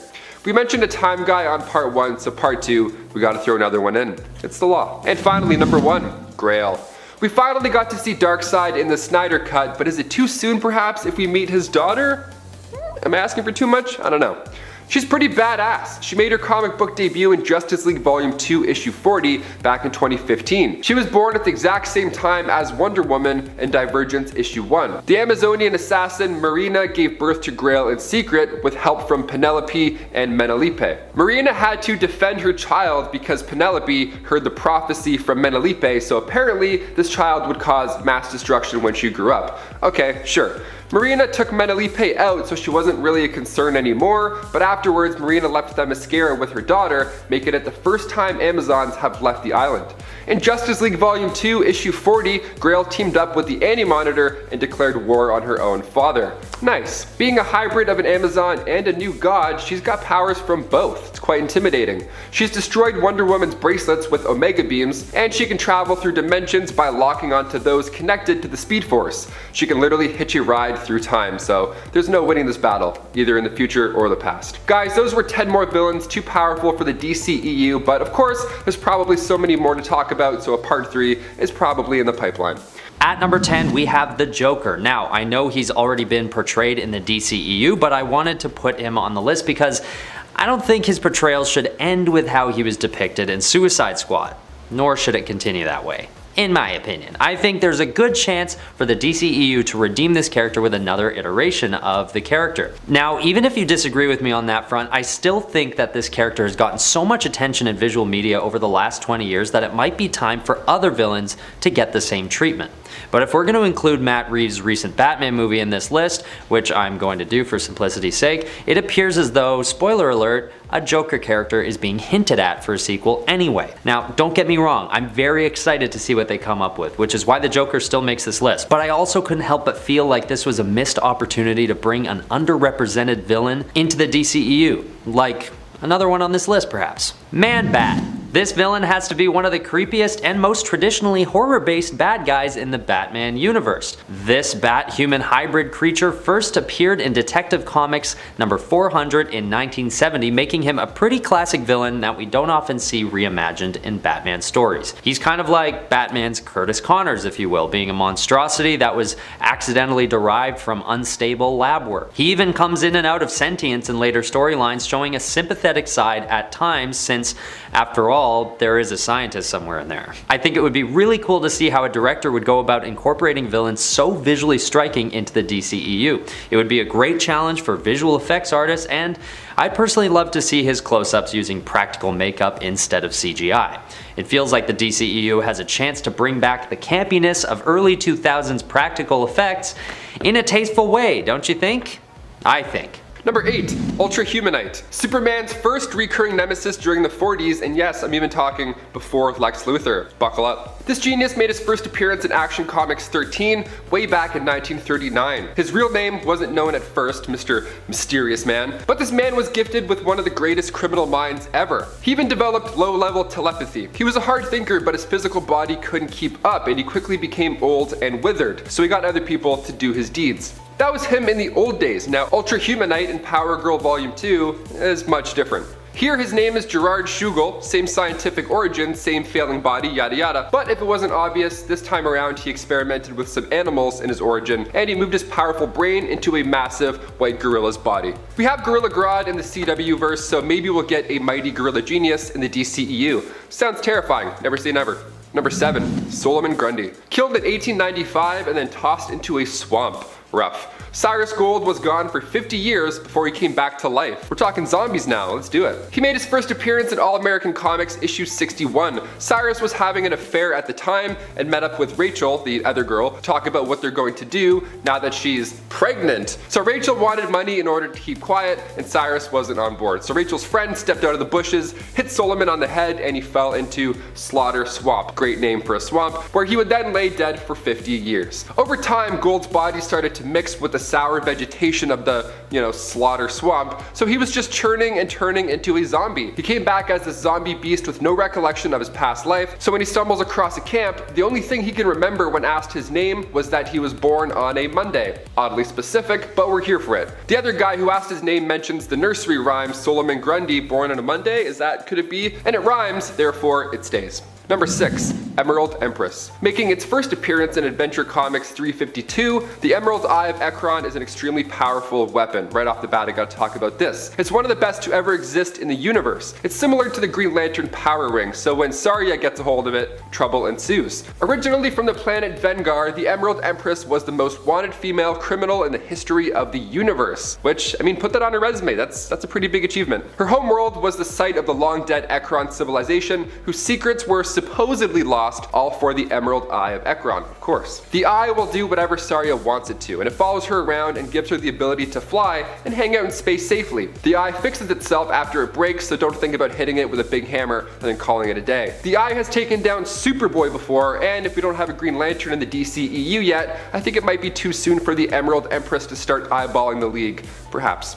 Number 5. Poison Ivy. Bridget Regan has recently been cast as Poison Ivy and Batwoman on the CW, so perhaps she could join the DCEU soon as well. Fingers crossed on that one. When it comes to powerful villains, Pamela Isley packs a mean green punch. She made her first appearance in the pages of Batman back in issue 181. Now she began her days as an only child to a wealthy family, hot start already, but by the time she reached college, she was studying botany. She eventually fell in love with one of her professors, Mark Legrand, and one day she went so far to steal some special herbs from a museum in order to help him with an experiment. But of course, Mark was the worst guy in existence and used that herb to poison Pamela. She of course became immune to all diseases and toxins after this. Those were her original origins. Now her post-crisis origins were even darker. Can you imagine? That professor this time around was Jason Woodrow, later known as the Floronic Man, made Pamela a test subject for experiments. So straight up torture in her origins. This made her even darker once she did get her abilities, and this time around she hated men as well. So she would seduce them with her powers and make them do the crimes. She once made her boyfriend grow fungi in his lungs while he was driving,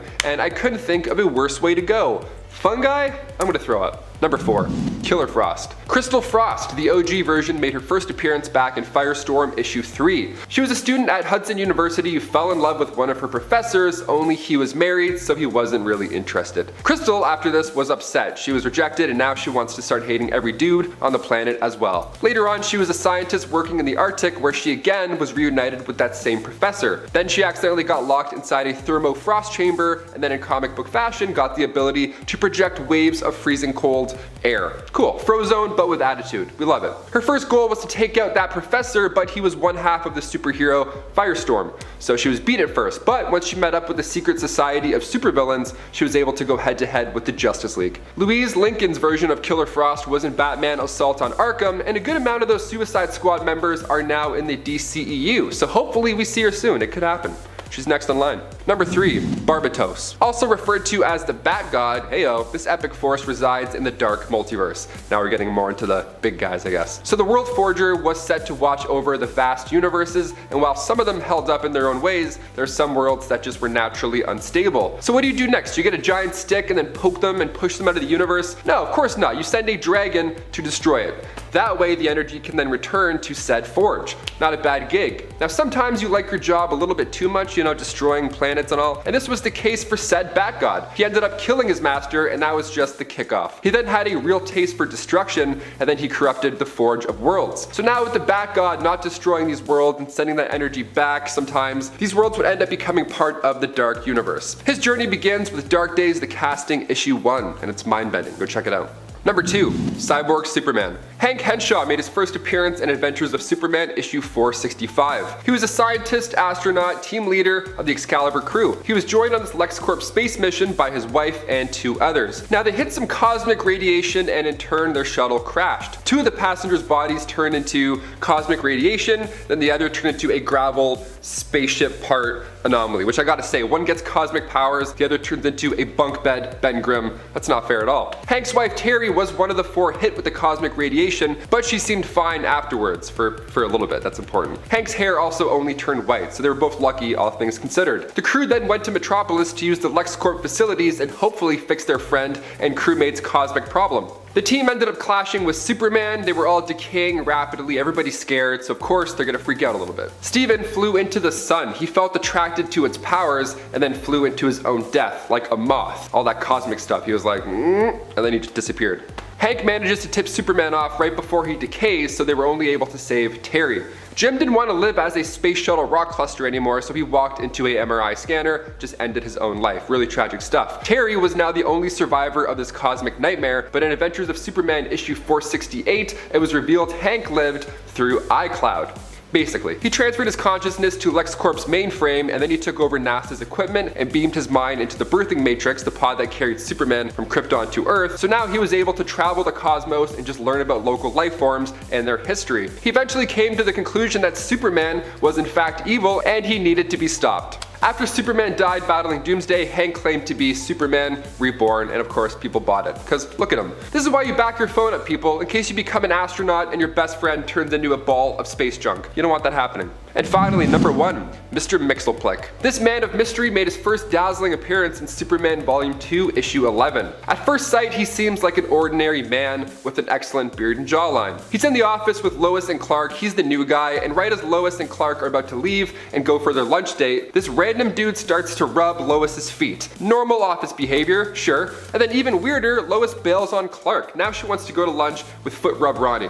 So they go to lunch and they come back 4 hours later, and at this point Lois still doesn't know anything about this man somehow. She's oblivious also to a guerrilla attack that's taking place behind her. So she's in a daze, something is afoot. And then he turns Lois into a mannequin. So what's happening right now? Who is this guy? This man is in fact not a hunk, he's actually an imp from the 5th dimension. Close enough. His real name doesn't even translate into Earth's languages, but we collectively pronounce it as Mr. Mxyzptlk. He can manipulate anything and everything. He's nigh omnipotent and he's into feet. I think this guy is way too much for the DCEU in any way. Guys, those were 10 more villains that kick ass. I don't think the DCEU is ready for these ones, but never say never.